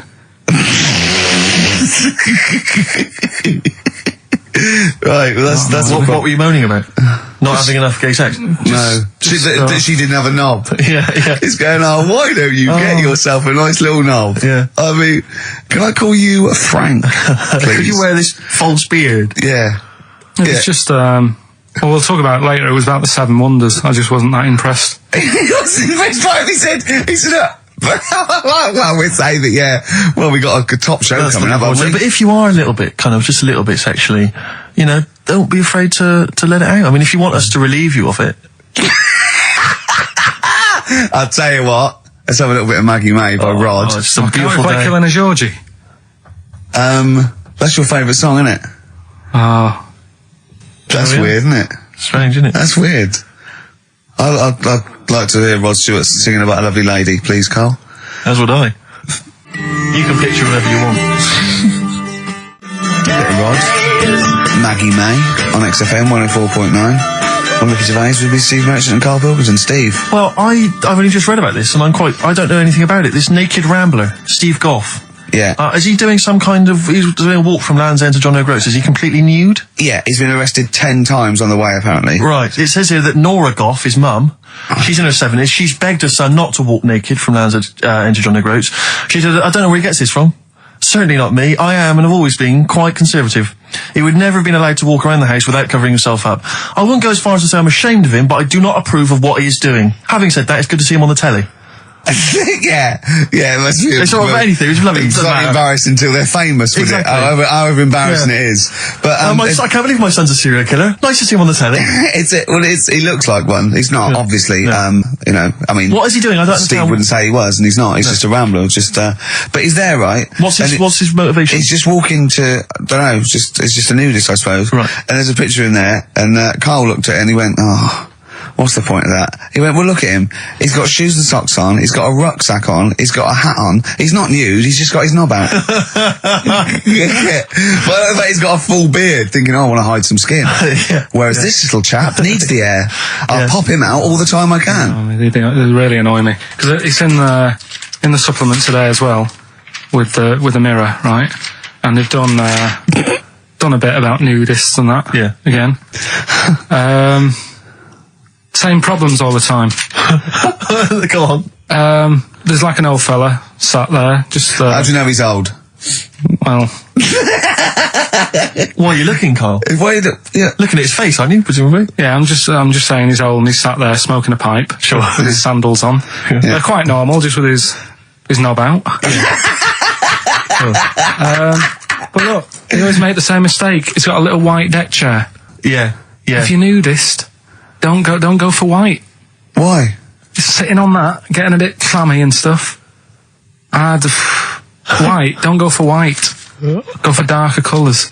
I don't know what he's talking about. So do I, but I love it. I love the fact that he's just got loads of pictures of naked men. Yeah. Walking around with loads of pictures I'm of just naked saying, a dirty arse on that. I think we've discussed the news before. I don't understand the impulse at all. I do find it bizarre. I mean, there's a picture there of 3 men nude in a pub. Yeah. Just having a chat. Yeah. Just on the chat. Oh, look at Carl. Carry him But around what's those pictures. I mean, okay, fair enough walking around outside, but indoors? In a pub? Nude? Well, it must be a nudist Hop on a pair pub. of shorts. That must be a nudist holiday, I assume. As opposed to, like, the local. There is, though, isn't there? There was a thing in Bazaar magazine the other week where there was a picture of some people. They've got an airline of their own now. What, nudists? Nudes. Nude airline? So you can get on there. And your holiday starts as soon as you get on. Sure. And, but what's the point? Well, I'd be worried just about banging against things. You know. So to speak. Yeah, my shoes and things. Or spilling the hot when the waitress comes along. What, air hostess, might she spilt hot coffee? Yeah, that's a good point. Does she have to be nude? Do the stewardesses have to be nude? I don't know. But that bit as well, where they walk down the aisle and they have to check if you've buckled up. Yeah. She's like, excuse me, miss, can you just... And over 50s, it's always over 50s. Right, yeah. So it'd be an old woman on the plane. Yeah, yeah. It'd be like, can you just lift your left hip up so I can see the belt? Yeah. Yeah. Oh, God! Yeah. Oh, Imagine dear. if you've got to go into the crash position. Oh, God, yeah. You know? The last thing you see is your John Thomas. John Thomas. As you go crashing into a mountain. Terrifying. And then what if you've got to abandon ship? I know. Well, how would they explain that? Yeah. Go onto an island. Exactly. All right. Or being picked up by, a passing ship. Yeah.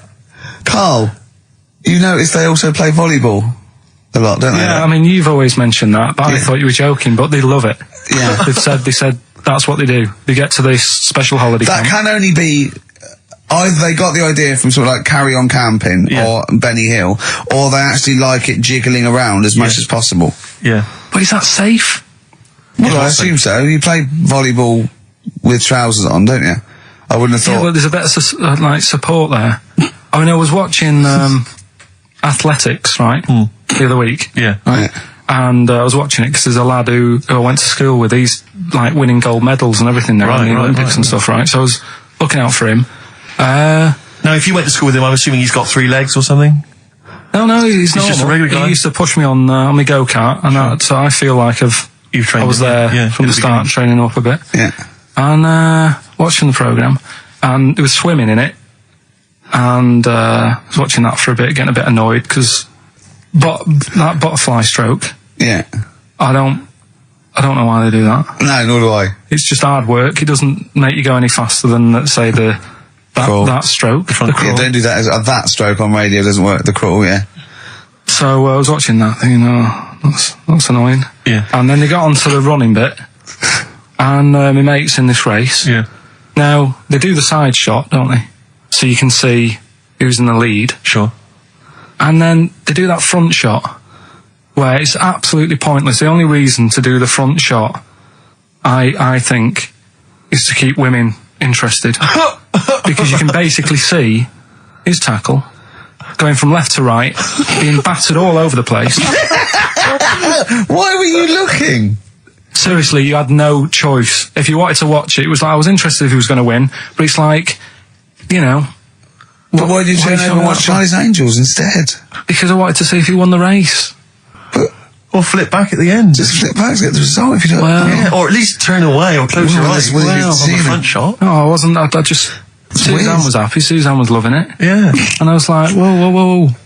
Yeah. Just go to the other shot. But they were showing you the front shot and running along there. They could have just shown the top half, but they didn't. Sure. It was there. It's just heads moving along at 25 miles an hour. Yeah. Well, I think you're meant to see the running, the actual legs moving. It's athletics coverage, isn't it? It's not like... But they don't show you a shot from behind. Did you want that? Oh, no, I didn't want that either. It sounds like you were disappointed. Yeah. Play a record. What are we having? Better Radiohead? Yeah, it'd be brilliant, wouldn't it? Incidentally, last week, you remember, we began the show by talking about knobs. Yeah. I think we've got a bit more knob news this week. There's not much coming up, is it? The knob news is on the After way. Radiohead, more cock. Radiohead and go to sleep. That's not to you. Please don't go to sleep. We've got another hour and 35 minutes of fun chat and great music on XFM 104.9. I'm Ricky Gervais, with me Steve Merchant and Karl Pilkington. Pilky, little K-Man Pilkers, little baldy twat mank whinging, a little bit bent Pilkers. There he is. There he is there. Now, Rick, you may remember that last week we opened with some quality knob news. Knob news, yeah. It was Hitler's knob. Hitler's knob was one of them. That just sparked off into a whole bunch of other knob-related discussions. Yeah. And I'm pleased so far to see that we're almost at the halfway mark for this first hour, and so far we've only talked about nudity and/or todgers. Yeah. So excellent work from us. Well done, lad. Yeah. I'm looking forward to Dr. Fox and the rest of the Sony award committee listening to this one. Yeah. But more knob news. I don't know if there's a jingle for that, maybe. We nearly had the eye out. Knob news. Knob news, excellent. This is an extraordinary story. A woman tried to sue her bosses for £210,000 after finding a cooked penis in a canteen stew. Hospital cleaner Sophie, something, I can't quite pronounce that name, was eating goulash for lunch and could not cut one of the lumps of meat. Oh, you can see where it's going. I've got so many questions already. I know. She picked it up and tried to chew it, but it was too tough. Then she inspected it with workmates, who all agreed it was a penis. Imagine that discussion. Yeah. Miss McClarta said she vomited for the rest of the day, instantly became a vegetarian, and had to have psychiatric help. It's not known whether the organ was from a human. The case continues. Well, it can be found out, so that's one thing. Obviously, the doctors aren't confused. They're not going, I don't know, I've never seen one like it. Yeah. Also, why is she eating goulash? I know. I mean, that's my first question. Why... Yeah. Lunch. Oh, what do you want? Oh, no, I fancy some goulash. Yeah. Oh, some gooly lash. Gooly lash, Thanks very much indeed. Lancashire cockpot Oh, is on the menu. Brilliant. Only £5.50. Wangers and mash. I'd love some wangers and mash, please. If you've got any knob-related puns, knob-food-related puns, then call XFM on 3426 14094. Ricky.Gervais at xfm.co.uk. Call Chris Miles at radio1.xfm.winginmank. Yeah. Cock a van. Cock o' van. It's already done for There's wangers and mash, cock o' van, Lancashire cockpot. You know. That's just off the top of our brains. Yeah. So, if you've got any of your own, keep them to yourself. We're not interested. What do you make of that, knob news? And he's in a hospital. I don't think so. Oh, yes, it was a hospital cleaner. You're right. Oh, cleaner. God. I know how your mind's thinking already. There's been a mix-up. That's been a mix-up. What kind of mix-up? I love that. What, some bloke's gone in, some lesbian's gone in, wanted a sex change. She's got a carrot for a cock. Yeah. Stewing steak. Stewing steak. Oh, that would be great. You're not a doctor, you butcher.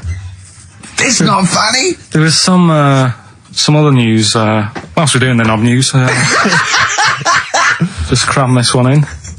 There was some story on some news website about some lad who wasn't happy with what he'd been given. Right. What do you mean? He had an op? No, he wanted to have an op. He wasn't happy with what God had given him. Yeah.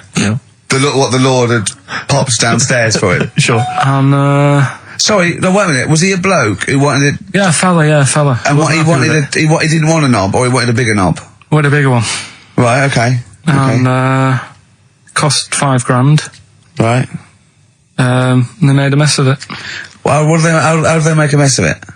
Don't know. It came out smaller than they went in with. Well, no. What do you mean? I don't know all the ins and outs.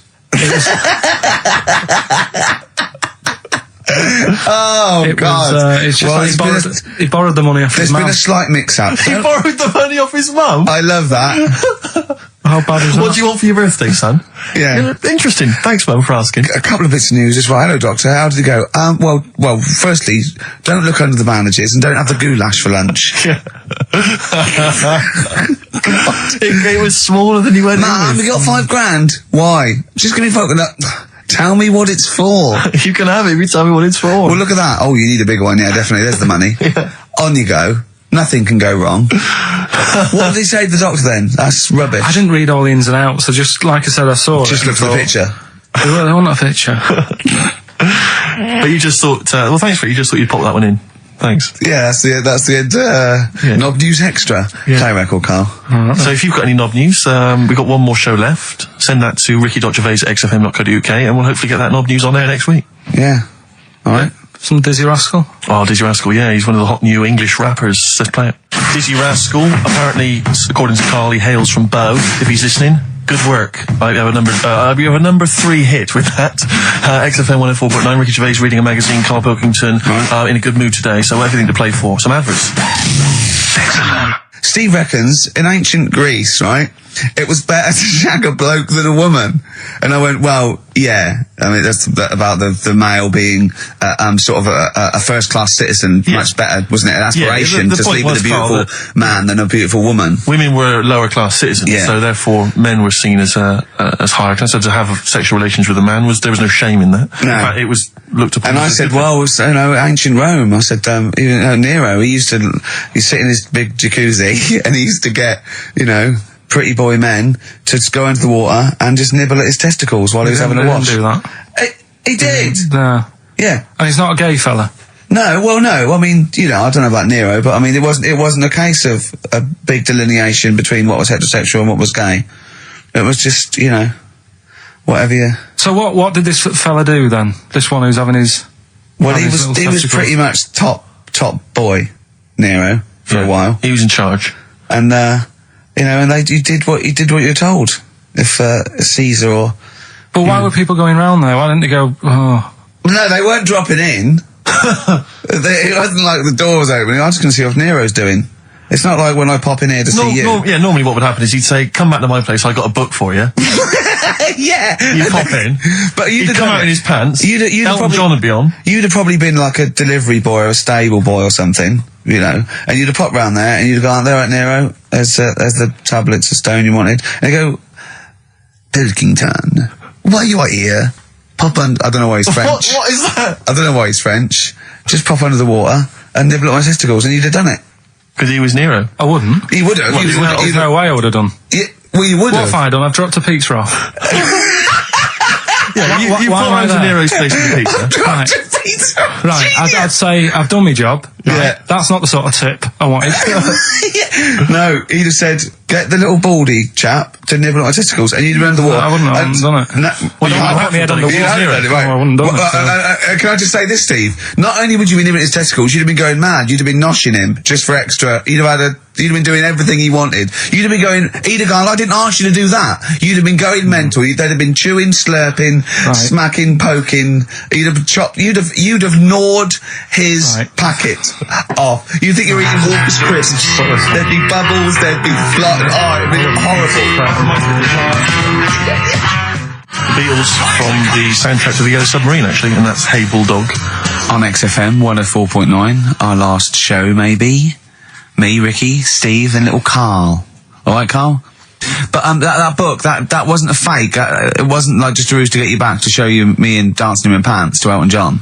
It's that... what was your girlfriend doing during that, instantly? I think she was just getting on with sort of like packing up sort of boxes because we were moving. So sure. I don't think... Well, she's seen it all before. Yeah. And the book was... do you remember that book that I showed you? That it was Man's Body, an Owner's Manual.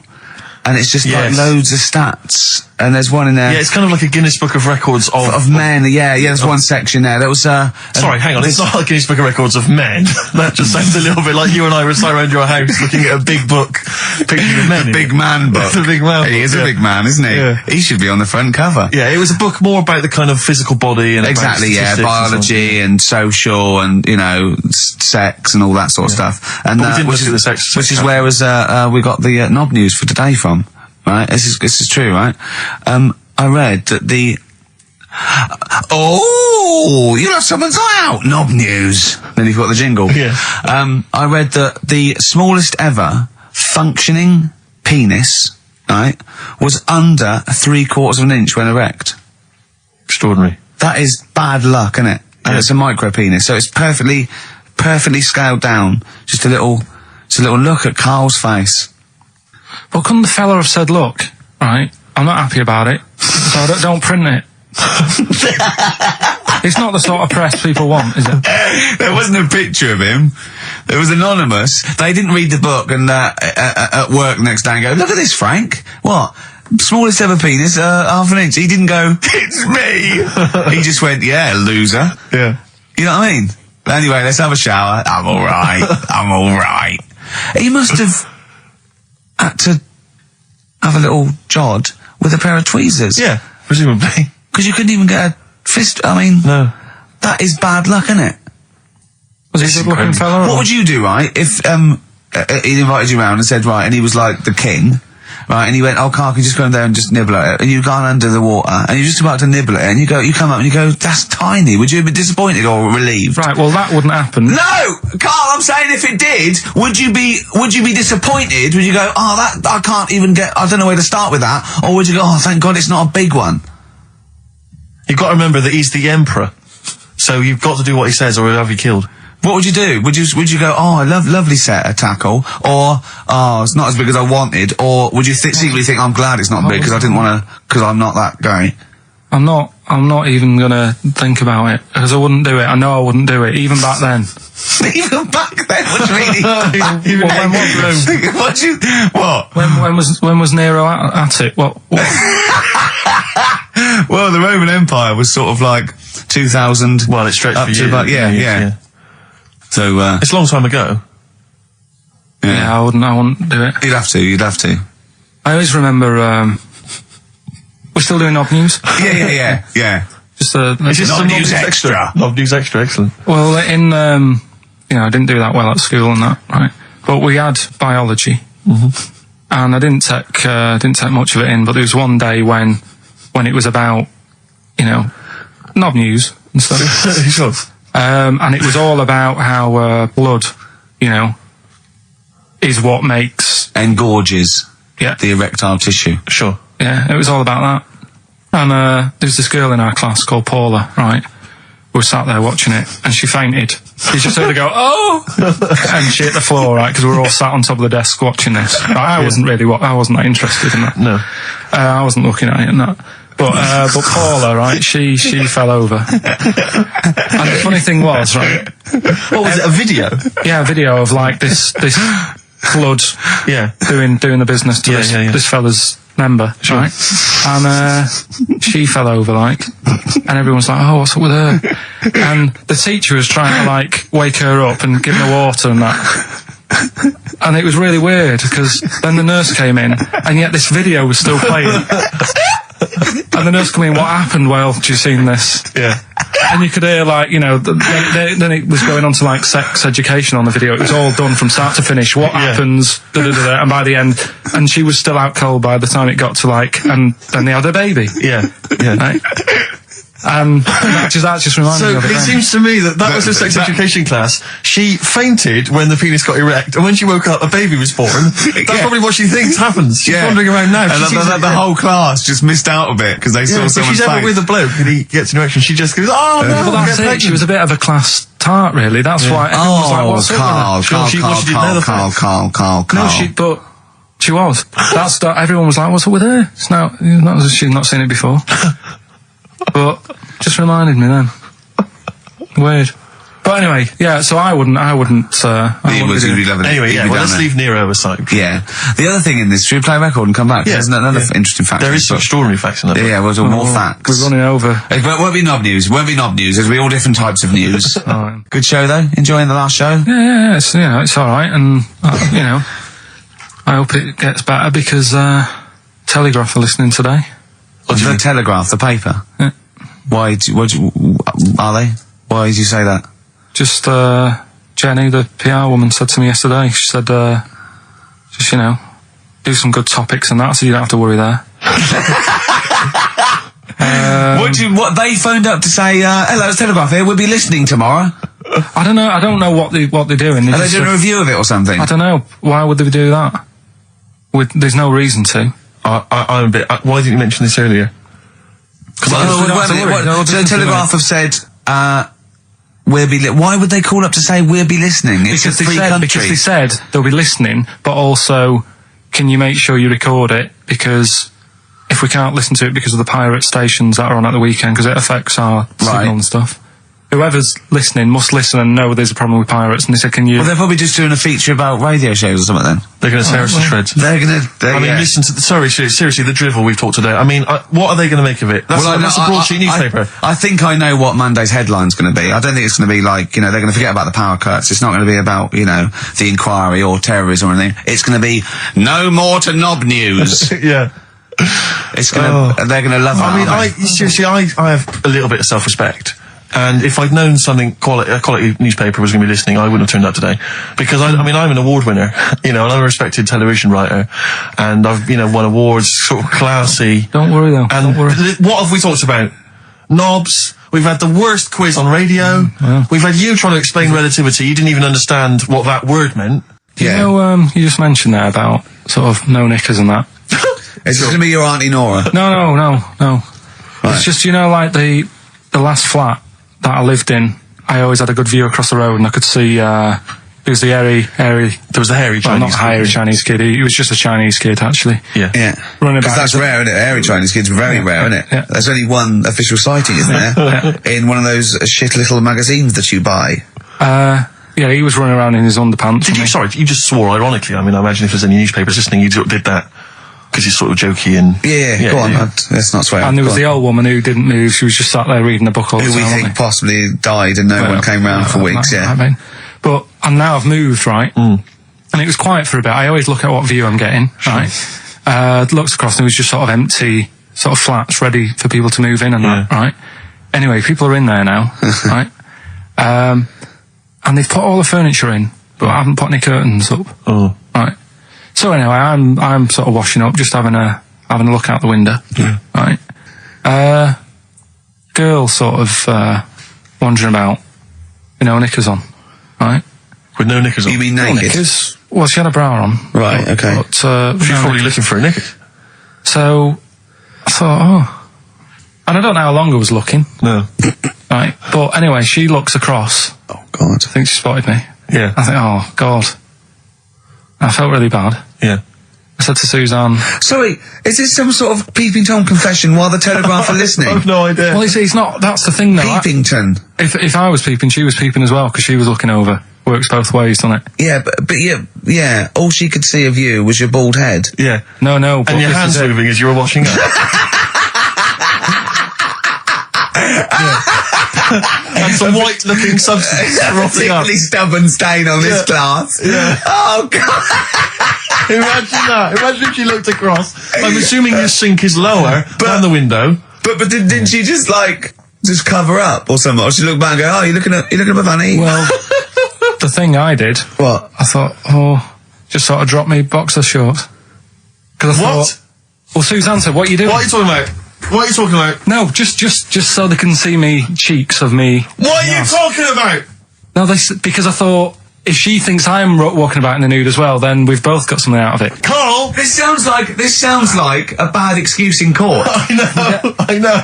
This is... Or the plot of a film on Channel 5. I mean, this is like the doctor who got done, right, for exposing himself to a patient and then painted that little thing that you look down their throat pink. Yeah. And going, this is what they saw.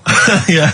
No, so sorry, you were looking at a woman dancing around naked, right? So the only thing you could do was immediately drop your boxer shorts. So she looked across, saw you fully clothed, saw you took your boxer No, she wouldn't have done, because it's sort of just the top half and the sink's at a side angle, so I was sort of looking out. So she wouldn't have seen your trousers then anyway? No, she did. I moved in front of the window more. So you then made you actually climbed in front of the window. Oh, this is amazing! So you climbed in front of the window to show off it wasn't your naked obvious. lower half. Susan said, what are you doing? I bet she did. What are you looking at? I sent you in here to clean up. What are you doing? I'm just taking my trousers down, stand over the window. Why? Because there's a naked woman across the road. What do you think I'm doing, Suzanne? I'm exposing myself while looking at some free fame. Leave it. What's up with you, Suzanne? Leave it then, leave it. Christ. Are we doing Rockbusters? Or Yeah. Oh, she sent you in there to read up on Einstein. She comes in and finds that. Oh, brilliant! Anyway. Wait a minute, can I just check? A final question. What did the woman across the way... What happened? What was her I reaction? didn't look again. I just thought, you've seen a bit of action as well. We're both happy. Let's leave it. Brilliant. So were you waddling around like a penguin with your trousers around your ankles? I just was walking about and Suzanne said, what are you doing? I said, I'll explain to you in a bit, but don't look out the window because then it's Excellent. obvious. Then he sees, she calls her husband to look at Carl walking around naked. He goes, oh, she's got a... Quick, Suzanne, get him out. There's only one we can do. Get some more friends. They've gone one more. Anyway. Brilliant. Right, play a record and come back to Rockbusters. And Monkey News. We haven't got enough time. Do Rockbusters. Oh, God almighty. I make it clear now, I do not condone in any way, shape or form what Cheryl Tweedy did. But I have to say, they wind me up By they, you mean toilet attendants? Yes. Right. Yeah, not Pop Idol winners. That's what I thought you meant. Yeah. So, go on. But, because I'll tell you what it is, you go into a club or pubs or big trendy pubs, you go in there, and there's the toilet attendant in there. He's got his little display of aftershaves, sprays, some sweets maybe, whatever it might, maybe a lollipop. Maybe a lollipop. And alright, I don't know if I assume they're not employed by the club. I'm assuming the club's we've got the DJ, we've got the bar staff. Wait a minute, we need a guy. When the manager walks in, do they hide? Well, this is it. I don't know if it's a guy who's just like... Is it like busking? Yeah, he snuck in. He came in when it was free during happy hour. He's got a little carrier bag. Yeah. He snuck in the toilet. But the thing is, it's the fact that toilet attendants, fair enough. I mean, I'm happy if a toilet attendant sneaks in under cover of darkness, cleans it for me, and then shoots off. But it's when I have to see them there. I feel guilty because it's like I maybe wash my hands, I'll forget he's there. He'll hand me a paper towel. Suddenly I got to tip him like a quid or something. It annoys me because I wash my hands at all. I don't usually wash my hands. I sometimes don't even bother getting my knob out. I do it by stand and change my trousers when I get home. Exactly. So it annoys me I have to go through this charade of getting it out, slashing out of it, shaking it dry, and then washing my hands. See, if he did any of those elements, I'd tip him a quid, yeah. Pop it out. But not to hand me a paper towel and get it myself. And it's just guilt. And sometimes I'll hold it in because I'm nervous I don't want to go back in there. What annoys me is like a posh award ceremony, it's a pound a piss. It is a pound a piss. Do you know what I mean? So or in a top hotel or something. Yeah. It's absurd. And I'll tell you what's worse than that. I know that he's doing it because he's got to feed his kids, but it's the fact that I've got to look him in the eye. You know, it's like he's humanised. You know, if he was only dehumanised, Rick. Yeah. If I could see him and I didn't think he was a human being, I wouldn't feel guilty. If he could sort of hide under the urinal, perhaps, or if he could hide underneath the sink, like Thing from the Addams Family. He just puts out, just pop a hand out. Doesn't say anything. Just hands me the paper so you don't towel. even see hand go, and then I'd put a pound in, I'd take the thing, put a pound in, nick a lollipop and run away. No aggro. Exactly. It's the fact I got to see them and I feel guilty because, I'm on the radio, I've got a cushy life. I know. Here's a guy who's just trying to make ends meet. It makes me feel bad, it ruins my evening. Yeah. I'm just pleading for them. Can they not do it anymore? Can they maybe get a job? Illegal mini cabin or something? Please. It's 10 past, isn't it? We haven't done a little bit of knob news. No, right? We haven't done knob news, no. But it's been 3 months. It's been 3 months coming. There's this thing. I don't know the full story. I don't know how it happened, right? But little Russian fella. Yeah. He was sort of having sort of emptying his bladder, right? And somehow electrocuted himself. Right. And sort of did a bit of damage. How's he? He smashed onto some live wires or something like that. So did anyway, damage to himself or to an electric fire or something? No, to himself. To himself. Yeah. And so the doctor didn't slip and curling tongs went up his arse when he was pissed because that's happened a lot. Yeah, we've all been there. We've all shoved the old curling tongs up the arse when having a piss. Right. So I can't even be bothered. No, come on, we're interested. We're interested. Well, come on, we're interested. You can't be bothered. You get Mondays off. Do some work. Right, so anyway, the doctor says, it's not looking good, we'll have to take that off. What? He's like, Novectomy? Yeah. Really? But the funny thing is, right? Nothing funny about that. They've done, you're doing me head in. Just tell the story. He's doing me head in. Well, you can chill out on Monday. I've only got 15 minutes, but I'm going to talk to you every Saturday. I'm going to get the money's worth out of this, because you get Mondays off. And I can't bear the fact someone's getting away with something like that, because it's terrible. So you're going to stick this out, or you're going to have to work Mondays. So take it on the chin, right? Okay. Just finish the story. Yes. I command you. Just do it. Anyway, so he said, will you be able to sort me a little knob out? A prosthetic cock? Yeah. But they put him out for the operation. Yeah. He woke up. Yeah. Right, and he's thinking, thank God that's over and done with. Yeah. They've only grown it on his arm. What are you talking about?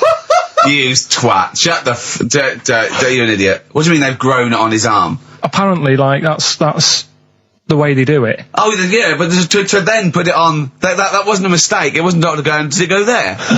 Some bloke I didn't do a degree. Are you a real doctor? Yeah, yeah. No, but why put it there? Because it's got to grow, it's got a graft there, so they can control it. To skin tissue. But on your arm.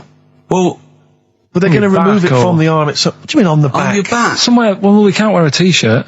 Yeah, but you could have He's in hospital. But this way you can still have a little tug, can't he? But they'll leave it there for quite a bit. It's not... Do you know what I mean? It's not going to be like, oh, it's just there for a few days. Yeah. It's there for a bit. That's not good, is it? So he's got a cock on his arm? Yeah, what's up with that? What do you mean, what's up with that? Well, I mean, he could say it's a thumb or something, couldn't he? Yeah. But they remove it. Be good And for attach hitching. it down below later. If you had a knob instead of a thumb and you went hitchhiking, just tickle it. And they can see it like a mile down the road, couldn't they? Posting. Yeah. If I'd lost my knob, I'd go, oh, I'm not going to have all that stuff. Just whack a pair of tits on me. Do you know what I mean? I think, oh, just forget it. But why not just put it where it should be straight away instead of messing about? Where should it be straight away? You know. On the forehead. Listen, are we doing a competition? Let's play a tune. Come on, Carl, you can't be bothered. Right, okay, we're going to scrap this and you're going to work Mondays again. Landed, Mr. Ben Folds. We've landed on XFM 104.9. Ricky Gervais, Steve Merchant, and little Karl Pilkington, and his magical little manky, round, baldy head. He was described as a wacky mank in one of the papers this week. Really? Brilliant. Well, remember we were talking about it last week about he came round to my house and I popped out my Mr. Johnson, showed him to take a little look at. And his two that made daughters. The papers. That made the papers. Wow. What paper? It wasn't front page of the Times. It must have been like the Daily Star or something. Just squeeze Live 8 on the second page. Yeah, so Wacky Mank. Wacky Mank, that's Wacky great. Mank. Wacky Mank. We had an email from someone that reckons they remember you from body popping round Salford Way. Yeah, Eccles Precinct, apparently. You know that, don't you? I wasn't doing it round there, though. Well, what do you mean? I was round Stretford. Arndale. And what were you doing? What sort of body popping was it? Just a bit of everything. Caterpillar. Bit of moonwalking. Do you have a little piece of line there you used to carry around? Well, mates had that. Right, you didn't bother Borrowed theirs. Were you any good? But you weren't breakdancing, well, you weren't spinning on your head and stuff, you were more body popping. Well, I hope he wasn't spinning on his head, because you know that can sort of give you little brain damage and things. Well, it can give you brain damage. Also, it can wear your head down, and also it makes your head perfectly round. Yeah. Because the gravity is pulling on. But if you keep on doing it, obviously it's going to wear your hair out, yeah. So you become sort of like a stupid, bald, and roundy headed. Yeah. So I very much doubt that you did do any of that. Did you, Carl? Didn't do any of that. Well. So you're shooting off in a minute, aren't you? Well, yes, because we were trying to make poverty history, Carl. Yeah. People are making poverty history all over the place. They're putting on a wristband, and it seems to be working, because I haven't been poor for ages. I haven't been poor. And Alex had a stop bullying. Alex was wearing a stop bullying wristband, and as he himself said, he seems to have sorted that out. You haven't been bullied for ages? I haven't been bullied for years. So wristbands work. I saw one in a shop window the other day which said, stop child abuse. And I bought one, obviously, because a lot of people say, does it make a difference? But it was only £1, and I'd only spent it on kiddie porn. So, I think I've made a little difference there in a small way. On a serious note, though, I like the idea that child abuse. If you're a paedophile and you're walking along the street in your Mac, right? You got a puppy in one hand, a bag of sweets in the other, and you see this wristband, and you go, "Oh, stop it."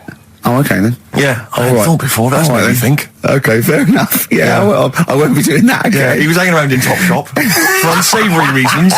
He saw them in there for only £1. Carl, we haven't got long, have we? We've got an hour and a half because we've got to shoot off. I've got to shoot off down to Live 8 and introduce Rem.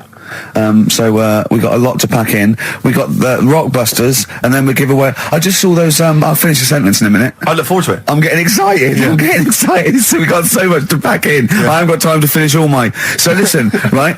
You know the things we're giving away. The signed little Homer. The Nigel Tufnell thing and the Flanimals, right? It looks brilliant. They've done a brilliant job, the people here at XFM. So take back all you were saying about them, Carl. And also we should say as well, you've still got a chance to win that, because if you get today's Rockbusters, you go straight into the hat for the big draw, so you've still got a chance to win all those top prizes. Play a record. Bit of Monkeys. Yeah. Monkeys. Pleasant Valley Sunday. Alright, do you like that, Carl? It's alright, yeah. What's it about? Well, if you heard, it was a sort of description of, typical suburbia, isn't it? Here in status symbol land. It's a sly dig. When the monkeys get a bee in their bonnet about something, you better not. You do not want to be on the receiving end of that. Yeah. We've got a good song with a story later. Go on, what we got? Don't want to tell you yet. All right. Now, is it as pitiful as last week's, where you somehow misheard that Eric Clapton song. What was the Eric Clapton song? Well, Wonderful Tonight, and he was convinced it was about a bloke in a wheelchair for no reason, no evidence at all, other than she's walking around with me. Yeah. Well, yeah, walking around with me. No. I walk into a room and everyone's head turns to look at her, which you didn't seem to helps him to bed. Is he's drunk? He's had a few. Never mind. Yeah, well, you're totally wrong. Big day, Carl, though, isn't it? Because there's lots going on, and I know Carl's it's very, very important for him that he champions Live 8. I don't know what's going on. I don't know what. I am sick of it, to be honest. Sick of what? Just sick of reading about it. Sick of this Live 8 thing. Sick of it all. Brilliant. Fed up with it. What annoys you particularly? It's not only that today, though, is it? On the way in today, right? Saw a gay fella on a bike. Weird? On a bike, rushing. What time did the gay march start? What time did they have to be? Why are you looking at me? I don't know. No, but he was rushing, left it late, so he'd had a late night again. So my point's right about him. What was your point about, just to people who've just tuned in? Well, the fact that they go out late, so, you know, they sort of have a nice night out from about 11:30. They're riding in the jeans at like 10:30. In their jeans! They're leather trousers. But anyway, right, so... They're cutting the back, aren't they? Leather trousers about 10:30 at night. I'm on the way in, right, and I see one stressed out, rushing, right, on a racer, wearing high heels. Oh, I love you. He's 50's dad, isn't he? He's angry. He's just angry. If you're a gay fella and you're proud to be gay, but you also want to make poverty history, you don't know what to do today, do you? You're all racing all over the place. Must be murder. It seems a bit unfortunate that they've put them on the same day. Yeah. Well, you can get little leather studded wristbands that say make poverty history. Yeah. So you can join in on both parts. You can kill two birds with one stone. Yeah. Yeah. But why is Live 8 stressing you out? It's for a good cause. You must have, I know we've discussed this in the past, and you don't really know what you're talking about. But I mean, maybe that's the problem. I'm just, I don't know. I mean, I could have told them ages ago that there was no way that they were going to pay it back. I knew that was going to happen. I love that. But they didn't consult you, did they? When they were handing out this money willy-nilly to people who were dying, you could have had a quiet word with them. All I'm saying is... You could have said to Harold Wilson, Harold, you're not going to get this back, mate. You are not going to get this back, mate. When I wanted a mortgage, I had to supply 3 wage slips, is what I'm saying. I was double checked out loads of times. I'd like to see, have you ever seen that guy Alvin Hall, who gives financial advice to perhaps teenagers who don't know how to spend their money wisely? All right. Perhaps send him over there. He's the guy with the bow tie. Oh, yeah, I mean? Yeah. Send him over there and just sort of have a chat with him and say, make a list of what you're spending it on. So he's basically, will you be annoyed if they drop all debt and double aid and everything? No, because, I mean, you know, people sometimes need help and that, don't they? You've got to help people out, but it's how many times is the thing. Do you know what I mean? Let them off. But do I, I've got this monthly payment at the moment, haven't I? Yeah. I'm paying for tools for people out there who need a drill to build a house or whatever. Yeah. Am I now in my right to say, well, you can't have it all? Do you want the drill or do you want the debt cancelled? This is what I'm saying. I'm just, I'm all happy to help people out. Do you think they're taking us for a mug? Is that what you think you might be taking? We'll see, won't we? Time will tell, won't we? You know what I mean? If next year at the same time Geldof's putting on another gig, I'll go, what's going on now? Geldof putting on another gig and the mean fiddler. What's going on now? I think you're missing out on the true meaning of today, Carl, which is an opportunity to see Keane for free. I think that's the problem. I don't want to go. I don't like crowds and that, do I? Right. Can't be dealing with that. I don't like big crowds. People, because I was talking to people at work about it, and they were saying, it's a big occasion, it's one of them events, like, you've got to be down there, because in years to come, when they say, were you there, I don't see what's good about having a memory being stuck in a crowd of 150,000 people. I'd prefer to do something nice, say if I have like a nice cake and a cup of tea, right? In years to come, when they go, do you remember that day when we were all cramped and what have you? I'll go, no, I was having a nice cake and a cup of tea. So I've got a nicer memory than them. So I believe in doing something nice on a big occasion, do you know what I mean, on a special day, Do something nice, remember that. The thing is, you have got a nicer memory than them, because when you look back and they say what you're doing 20 years ago, your memory will tell you you were actually having a cup of tea and a cake, but with a chimpanzee that could talk English. That's what your memory will tell you. You're thinking, I was out with my mate. I was out with my mate Marty. He's a chimp, and it just you'll be in cuckoo land by the time you're 50. You'll be just going, that was great that day. Remember Suzanne, I don't know what talking to Suzanne. She's left you. She's left you. She's had enough of you waking up. Well, she's down in Hyde Park watching Bed Shaped live. She's not worried about cake and a cup of tea. Have you ever done a march or anything though? Have you ever sort of... What are you saying? Have you, you're having a go at me for not getting behind it all, right? Which I am, because I've got more standing orders going out of my account for charities than anything, right? But have you ever got behind a problem? No. I don't think I have, to be fair, no. No, I am quite slack in that respect. It does take a lot of effort, though, doesn't it? Well, it depends. What sort? Well, if you're going to do one of those walks from John O'Groats to Land's End or something, that's a lot of time commitment. There's one, I tell you what, there is one that looks alright. On Portland Place, just off Oxford Street, there's always just a little Chinese fella sat on the pavement, right? Oh, I've seen him, yeah. What's that all about? Yeah. He's just sat there with a poster, but you don't know what it's for because it's in Chinese. Yeah. So he's just always sat there. But that's for me, that's the sort of march I want, where you just... And he's only there when it's sunny. If it's raining, they don't bother. I tell a lie, I did pop down when all those women walked through London in their bras.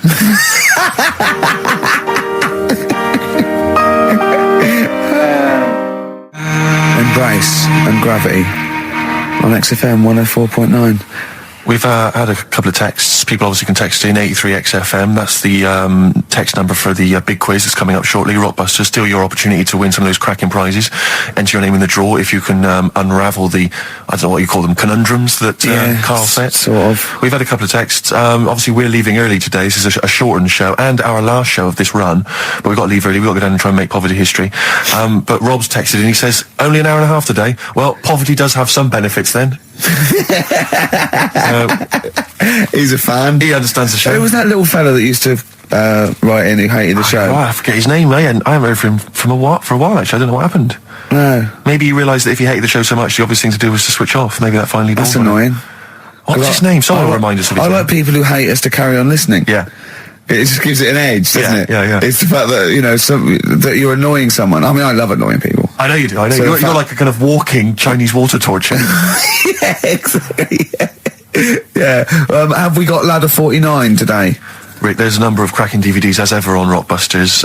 We've got The Life Aquatic with Bill Murray. We've got Howard and Kumar Get the Munchies, hilarious stoner comedy, and Batman the Animated Series, and Ladder 49. There it is. Phew, Phoenix, yes. John Travolta. If you've ever seen Ladder 49, then you can give us a quick text review on 83XFM. I'd be interested to know if it's actually Why are you worth giving watching. away one a week for the last 6 weeks? Yeah. Well, we better do them then. Let's do Rockbusters for the last time. You can win those amazing prizes. Alright. As always, just a little cryptic clue, some initials of a band or an artist. Work it out, email in or text in, that's it, isn't it? Mm-hmm. Right, the first one. Richard's kid cuts hair for a living. Right? Richard's kid cuts hair for a living. Right? Initials ED. Right? ED. Richard's kid cuts hair for a living. Second one.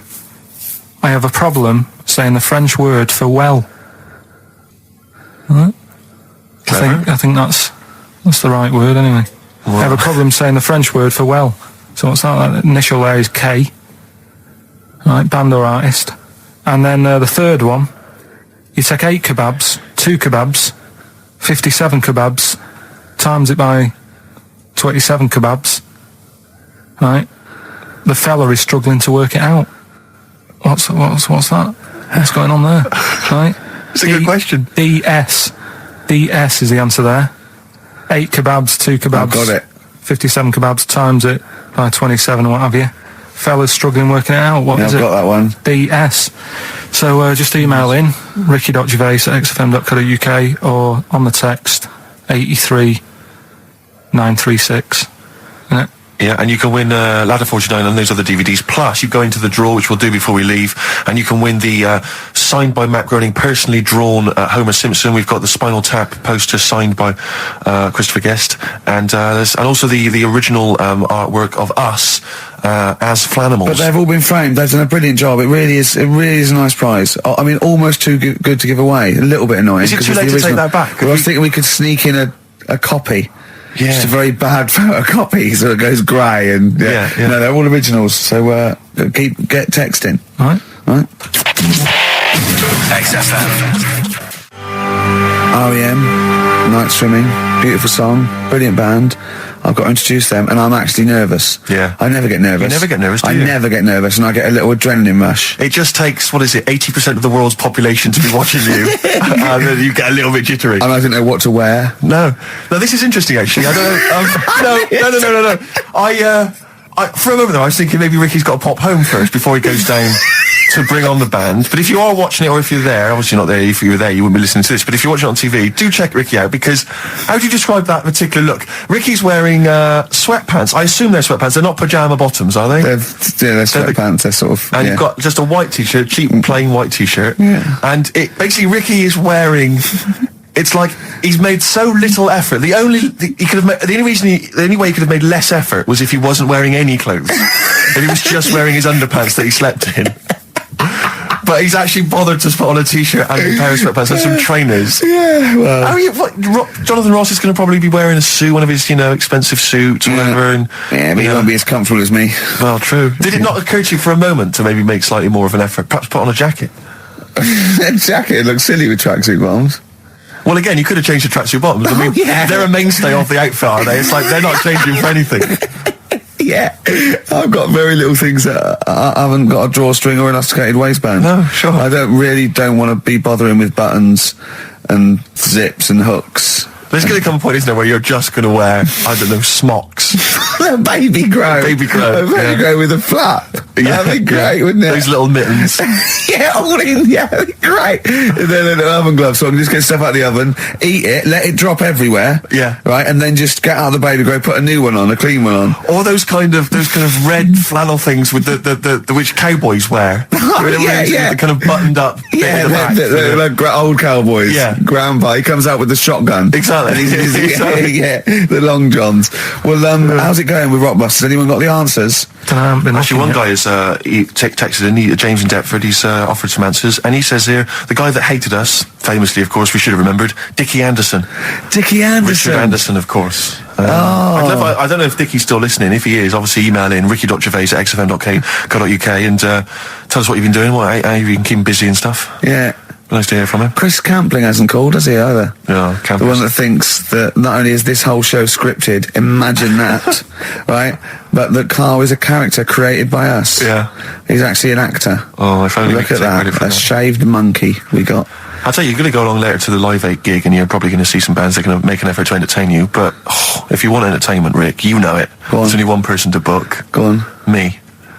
If you perhaps I'm going to do because I'm obviously a top DJ on the radio, but where I really come into my own is DJing in any kind of club environment. Well, you told me you were DJing. I didn't go to it. DJing at a party, and you said the place was rocking. The place was roaring, and I loved it.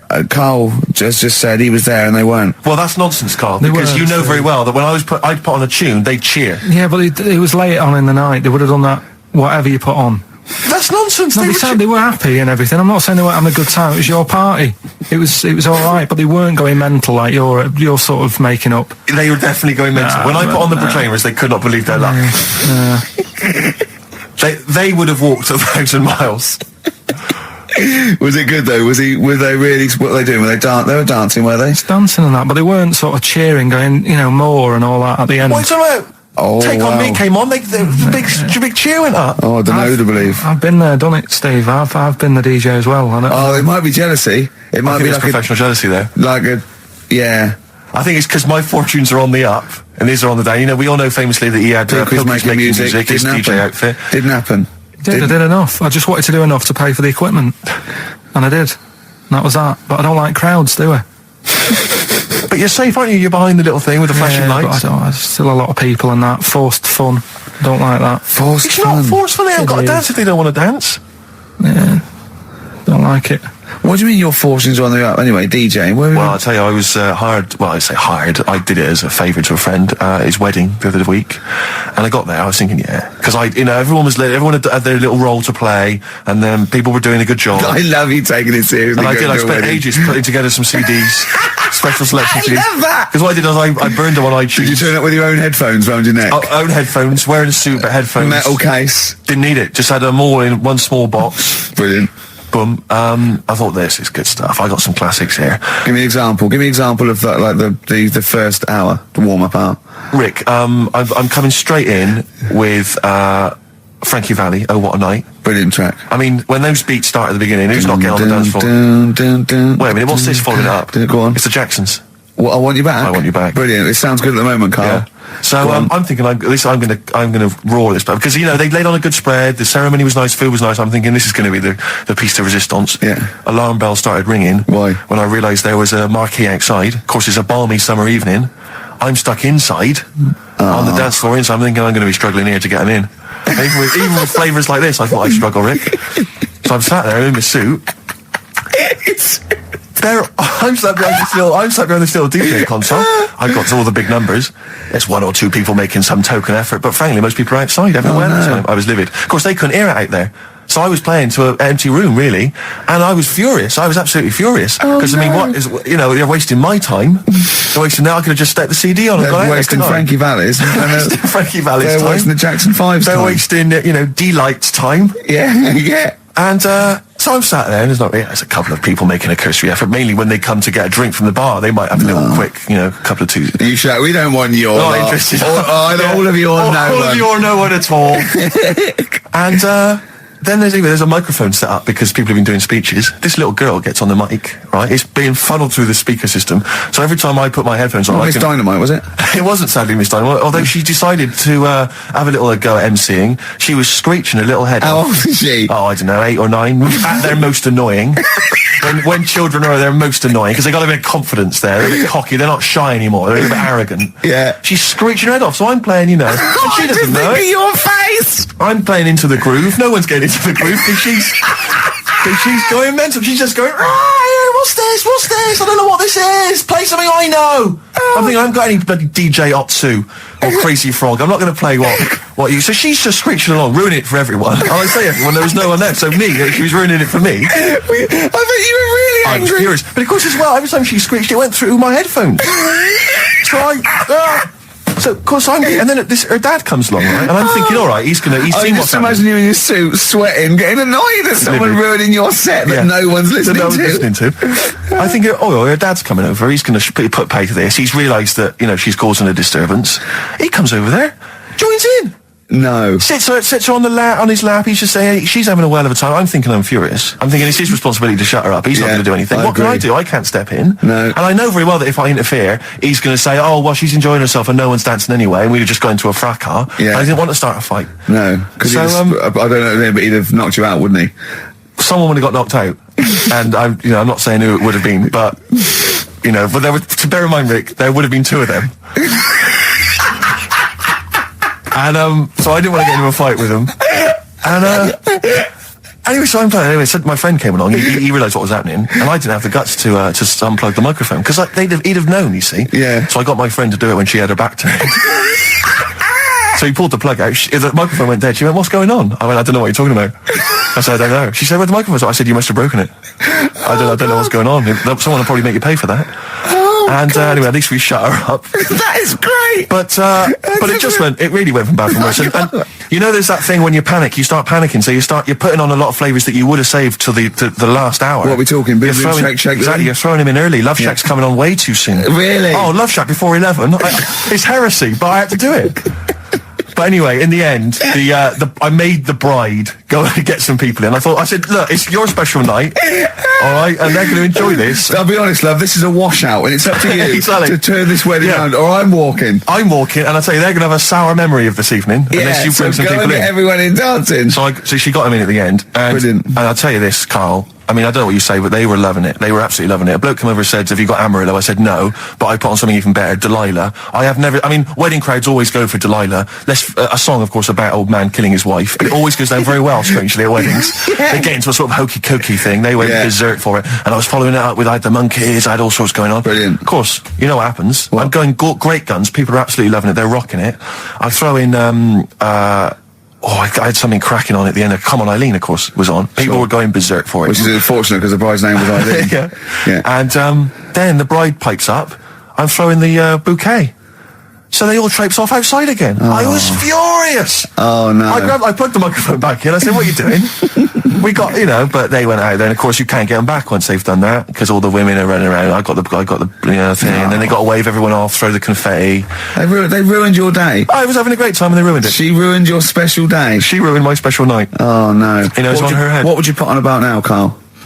What if I was DJing? Yeah. Probably a bit of world party. Go on. Interesting. Put the message in the box, put the message in the car, drive the car around the world, and I'm imagining, Rick, that message is make poverty history. That's world party, put the message in the box. Yeah. Can I just say quickly while I think of it, we get a lot of emails from people, a lot of texts saying, can you send a big shout out, stuff like that. I've just looked at one now, Scott and Julie in Australia are listening. They want a big shout out, big shout to them. But there's so many people that do it, and I'm obviously just want to say, sorry we never get to your emails. We're very, very lazy. We never really get to look through them. But we obviously do appreciate you emailing in, texting in, stuff like that. And also, can I send a big shout out to my grandparents, who I believe might be listening on their new digital radio? They're pretty high tech. Very nice country. Yeah. Are they the merchants of Bristol? Merchants, yeah. Props to them. Props to them, yeah. It's a slightly truncated show, isn't it, today, Carl? We've got monkeys, I would trust. I don't like change, and that's what's happened. I'm not You don't, do you? You're like Rain Man. Yeah. He really is like Rain Man. Anything change, he's got to get in a little routine. You can't. I don't like to. I'm not like Suzanne's mum and dad and what have you, where routine cannot change no matter what. Like what? Well, we've talked about it where if it's a Tuesday, I'm having sausage, egg and chips no matter where I am. That's what they're like. Right. That's what they'll remember, actually. When I'm saying about stuff about Live 8 and all that, people will remember. If people said to a dad, you remember Live 8? Okay, what day was it on? Tuesday. Well, I had sausage and chips. Nothing changes. But the thing is, today, normally we have a bit of a, I know what we're doing where and all that, and it's all sort of messed up. We don't usually know what we're doing where. We say, what should we do next? But I know, like, Rockbusters has been done early. Right. So that's normally done at about... That's really throwing you. I say, I just don't... I don't like all this change and that. It's messing about, isn't it? Rain Man. So what do you want now? Well, what about Song with a Story? See, right, well, last week... Look at him, he's in a genuinely foul mood. No, he's actually rocking. Yeah. He's actually rocking like Rain Man as well. Last week we did, like you say, Eric Clapton. This is the section where we play a song with a story. I think every song, if it's a good song, it's got a story. You've got to listen to it, sort of, from the start. You get in the middle, you're going, oh, how's it going to end and all that. Yeah. You wait another minute, you know the ending, you're happy. But the thing is, as Steve said, sometimes you're disappointed with it, so it's not a good story. And as Steve said, I'm not sure you're finding what you need in a song for a story. Why don't you read a book, a novel? If you want a really good story that engrosses you, why don't you read a book? You're not going to get it from a pop song. I haven't got time for a book. Song's 3.5 minutes. And that's it, is it? And that satisfied you? Well, yeah, it gets you thinking for a few minutes, then you move on. Then you stop thinking. 2 minutes 50, this one, right? It's brilliant. Go on, Ed. It's about, last week we talked about the little crippled fella, right? This one... as I say, I don't think we say cripple anymore, but go on. Alright, this one, someone emailed in saying, if you want a song about that, this is a song you ought to listen to, right? Right. It's about this fella who, basically something happened. I think he's in a wheelchair, right, for some reason. You thought that last time. His wife, likes going out. She doesn't take him with her when she goes out. Right. Is it Ruby, Don't Take Your Love to Town? Yeah. Brilliant song. Well, just play it then. Yeah, great song. All right. What do you mean? Oh, it's a good story. It starts off well and that. You're feeling sorry for him, but then he says, where's my gun? Yeah. Because she's a slut. Why? Because she's going off. Yeah, but what does he expect her to do? What? Just because he paralysed his legs fighting for his country, presumably in Vietnam War. It says that crazy Asian war. So he's gone, he's fought for his country, he's taken a bullet, he's come home, he can't walk, he should be a hero, and then his wife's going out putting it about downtown. Why do I never meet women like Ruby? XFM. Forever Lost, the magic numbers on XFM 104.9. Well, the concert's kicked off, Steve. Yeah, I'm a bit annoyed that we're still here, really. Let's try and wrap this up quite quickly and then shoot No off. one's listening anyway. Nah, we could talk about anything. Well, we do.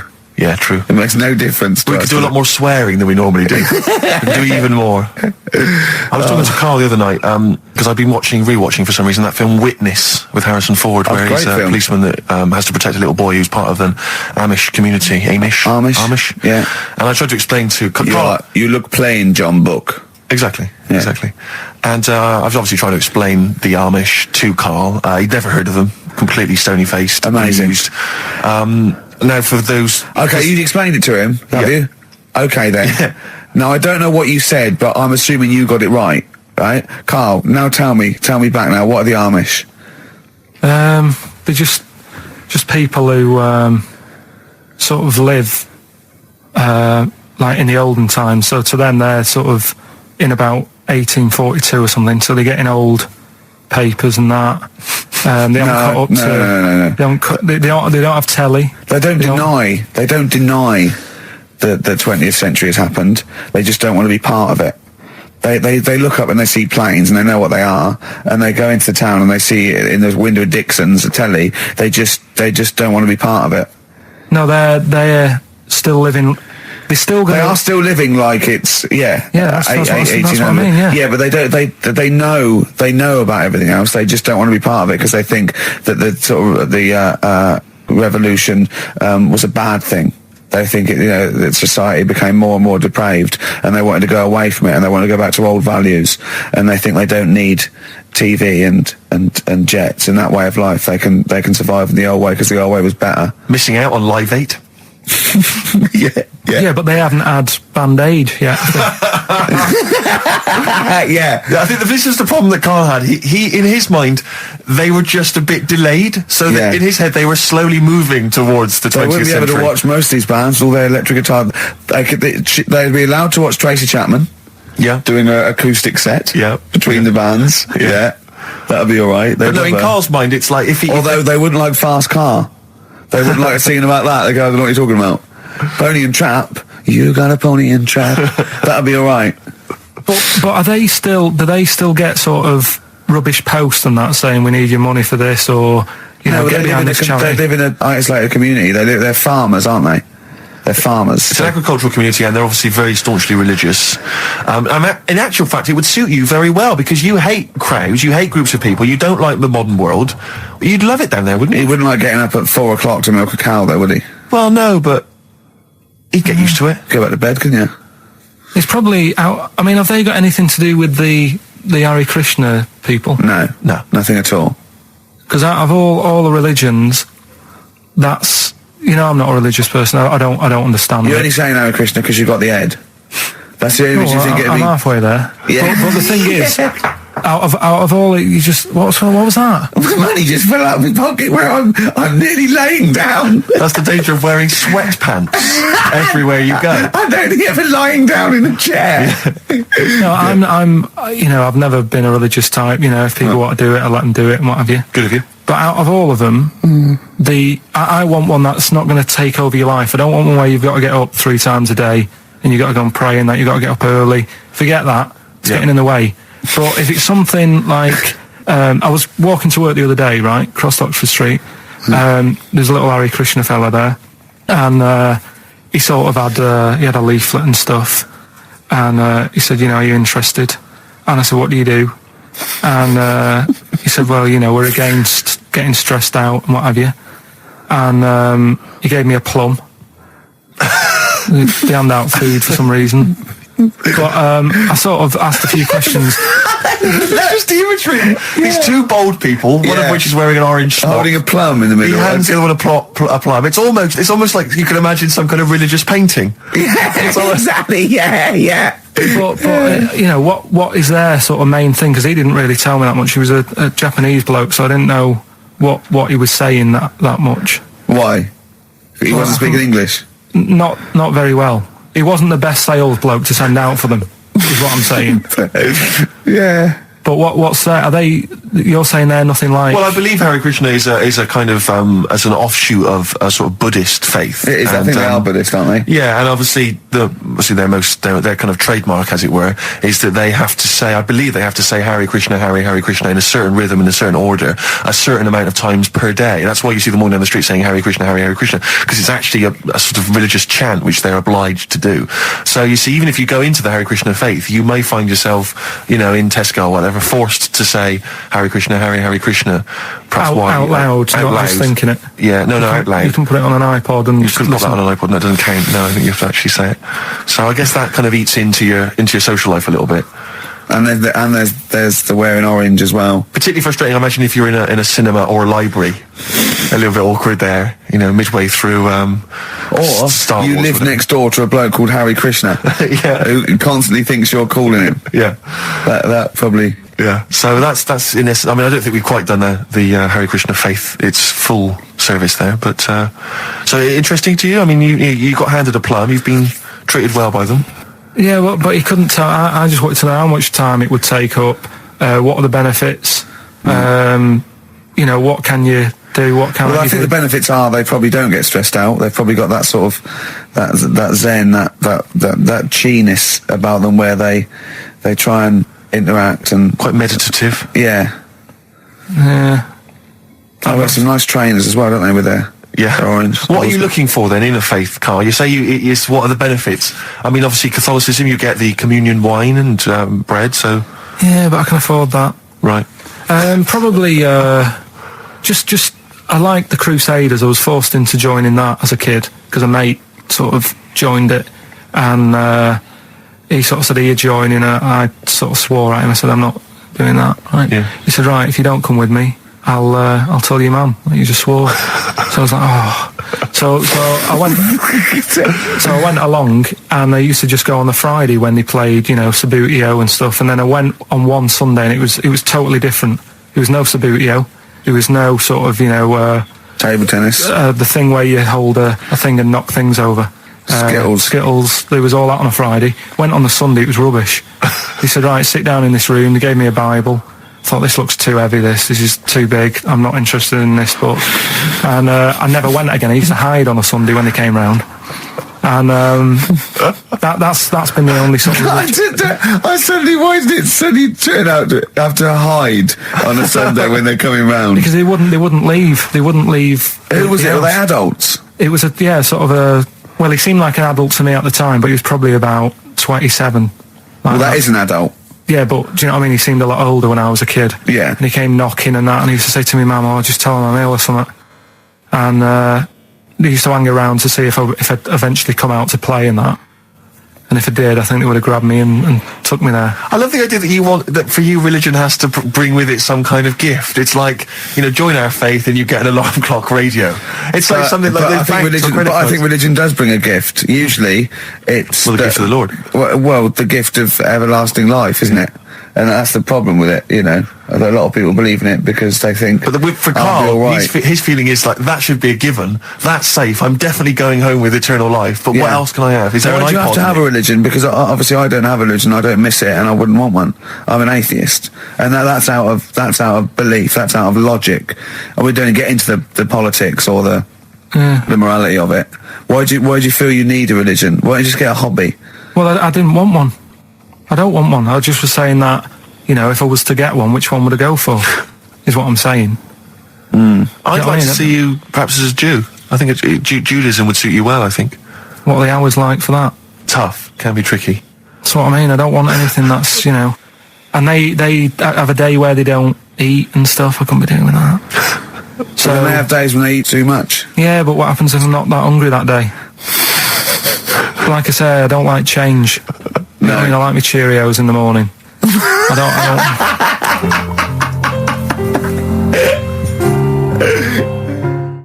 I still have that other girl in my head by Elvis Costello and Burt Bacharach on this final XFM show. Ricky Gervais, Steve Merchant, Karl Pilkington. Well, we nearly got to wrap it up. I think we've got to do the Rockbusters winner and give someone those lovely prizes. Monkey News, then we're out of here. We'll maybe come back, maybe do some Christmas specials. I don't want to make any promises. Right then, first one. First one was Richard's kids. He cuts hair for a living. Yeah, what's that? That was, well, try and work it out. No, you know. there's no point. Dick's son, yeah, he was a barber. Barbara Dixon, right? Dixon, well, again, Barbara Dixon. Right, Her name wasn't Barbara Dixon, was it? So that's that one. Did Ronnie Corbett ever say, ladies and gentlemen, Miss Barbara Dixon? Second no, one. He never did, did he? He never did. I have a problem saying the French word for well. What's the French word for well? Oh, isn't it? That's good. What? No, that's good though. Bell? Well, no, what? Isn't it bien? Yeah. Yeah, alright. I have a problem saying it, so I can't say it. I can't say bien. I can't say bien. Can't say Kasabian. Right? So they managed to work that one out. That's one of your worst, that. Can't say bien. Can't say bien. Can't say bien, it's not. No. And the last one. Work. That's terrible. 8 kebabs, 2 kebabs, plus 57 kebabs, times 27 kebabs. This fella is struggling working it out. What's the answer there? DS. Right? A Donna sum. Right? So he's struggling working it out. It's a Donna sum. Right? So they got that right as well. So what was the answer? Donna Summer. Donna Summer. Yeah, Donna Summer. So just pick Went one, out on a high Steve. then.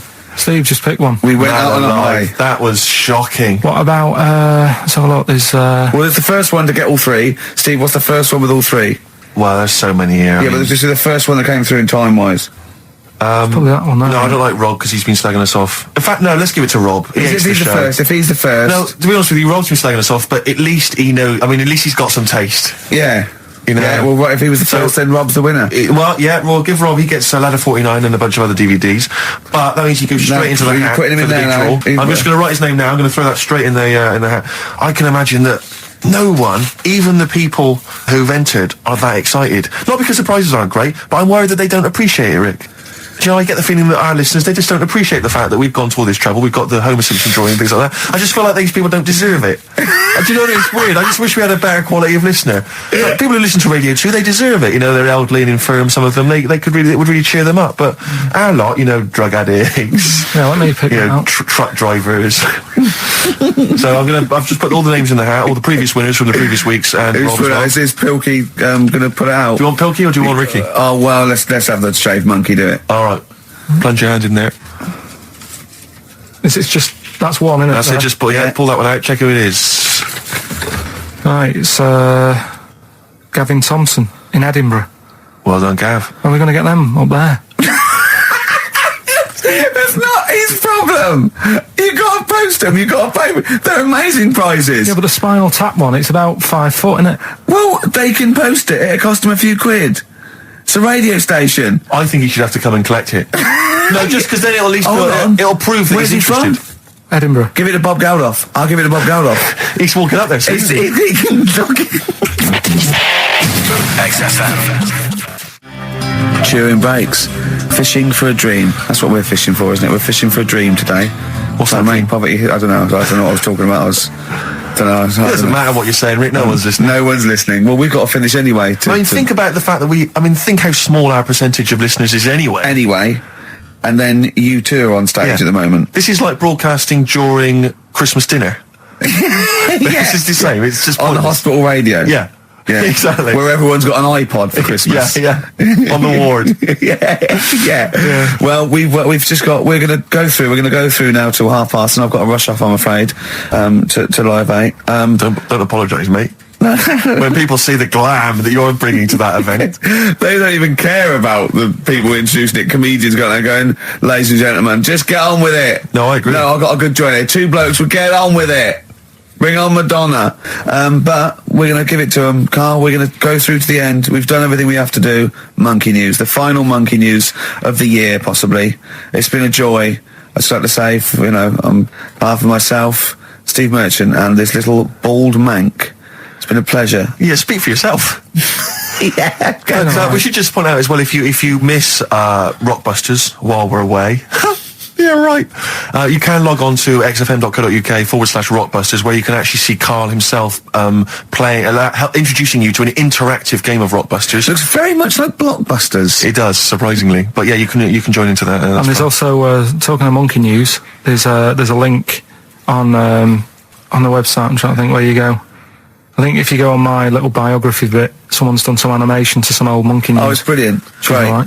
Yeah. So if you're having withdrawal symptoms of monkey news, then you can find some classic monkey news. And it's animated, classic monkey I feel news. drained today. Do you? Go on. This is the strangest radio show in the world. Yeah. Isn't it? Yeah. Because we can do that. We can talk about this and go, Phil Drain say, just like he's not. Like, no one's listening. Because that's the sort of thing you say socially and no one listens. Like, just when you're watching up, I feel drained today. It's rhetorical. Yeah. You're not expecting anyone, not even your loved ones, to go, oh, really? They just go, that. But to do it live on air, no one's listening. What I mean is just give us a jingle. But the exactly. But the truth is, the contempt we have for our poor listeners is unbelievable. The listeners aren't listening, and we don't want to be here. So this really is one of the most pointless things ever. No, I would have been quite happy to do a full show. But you know what? The flow of it's just. I would love to listen to this back in 10 years. This actual show. Let's keep this forever. Let's keep this show forever. The show, we went early. We were bored. It was a day we're trying to save Africa, but we're a little bit annoyed that no one's listening. Yeah, right. Right, once and for all, the final monkey news of the year. Oh, go on. What were you going to say? No, I was just going to say, if you're not into the Live 8 and you're gay, you're not listening. Because you're on a walk. Right, okay. Right. Oh, chimpanzee that monkey news. Right, there's this card game going on, right? in the big hotel in Vegas. Right. The Luxor Hotel in Vegas. Yeah. It's a major card game. All the big players and that were involved. Right, they're all invited. Anyway, so they all meet up in this dark room at the back of the. Oh, there we go, dark room. At the back they didn't work. They didn't see the little 4-foot hairy fella. So it was brilliant at poker. Like I say, it's a big game, and that everyone's been waiting for it. So it's played in the back room, not in the main entrance bit, right? So anyway, like I say, it's dark in there and what have you, and the players went in. There was already someone sat in there, right? Right. But they couldn't quite see. Was he a short, hairy bloke with slightly longer arms than legs? Couldn't see him. Were his arms slightly longer than his legs? Strangely enough. Was he holding his hand of cards with his feet? Anyway, so the cards were dealt, right? Cards were dealt. Games going on. His cards with his feet. Game went on for hours, right? No one's listening. The terrible thing is that not even we're listening to Karl now. I know. Literally no one is listening to Karl. There was a lot of smoking going on. It's going on. A lot of eating and nuts going on. That was a bit weird because they don't normally get through as many, but for this night. So, come on, let's just play Bruce. Goodbye, everybody. See you maybe at Christmas time. Goodbye. Yeah.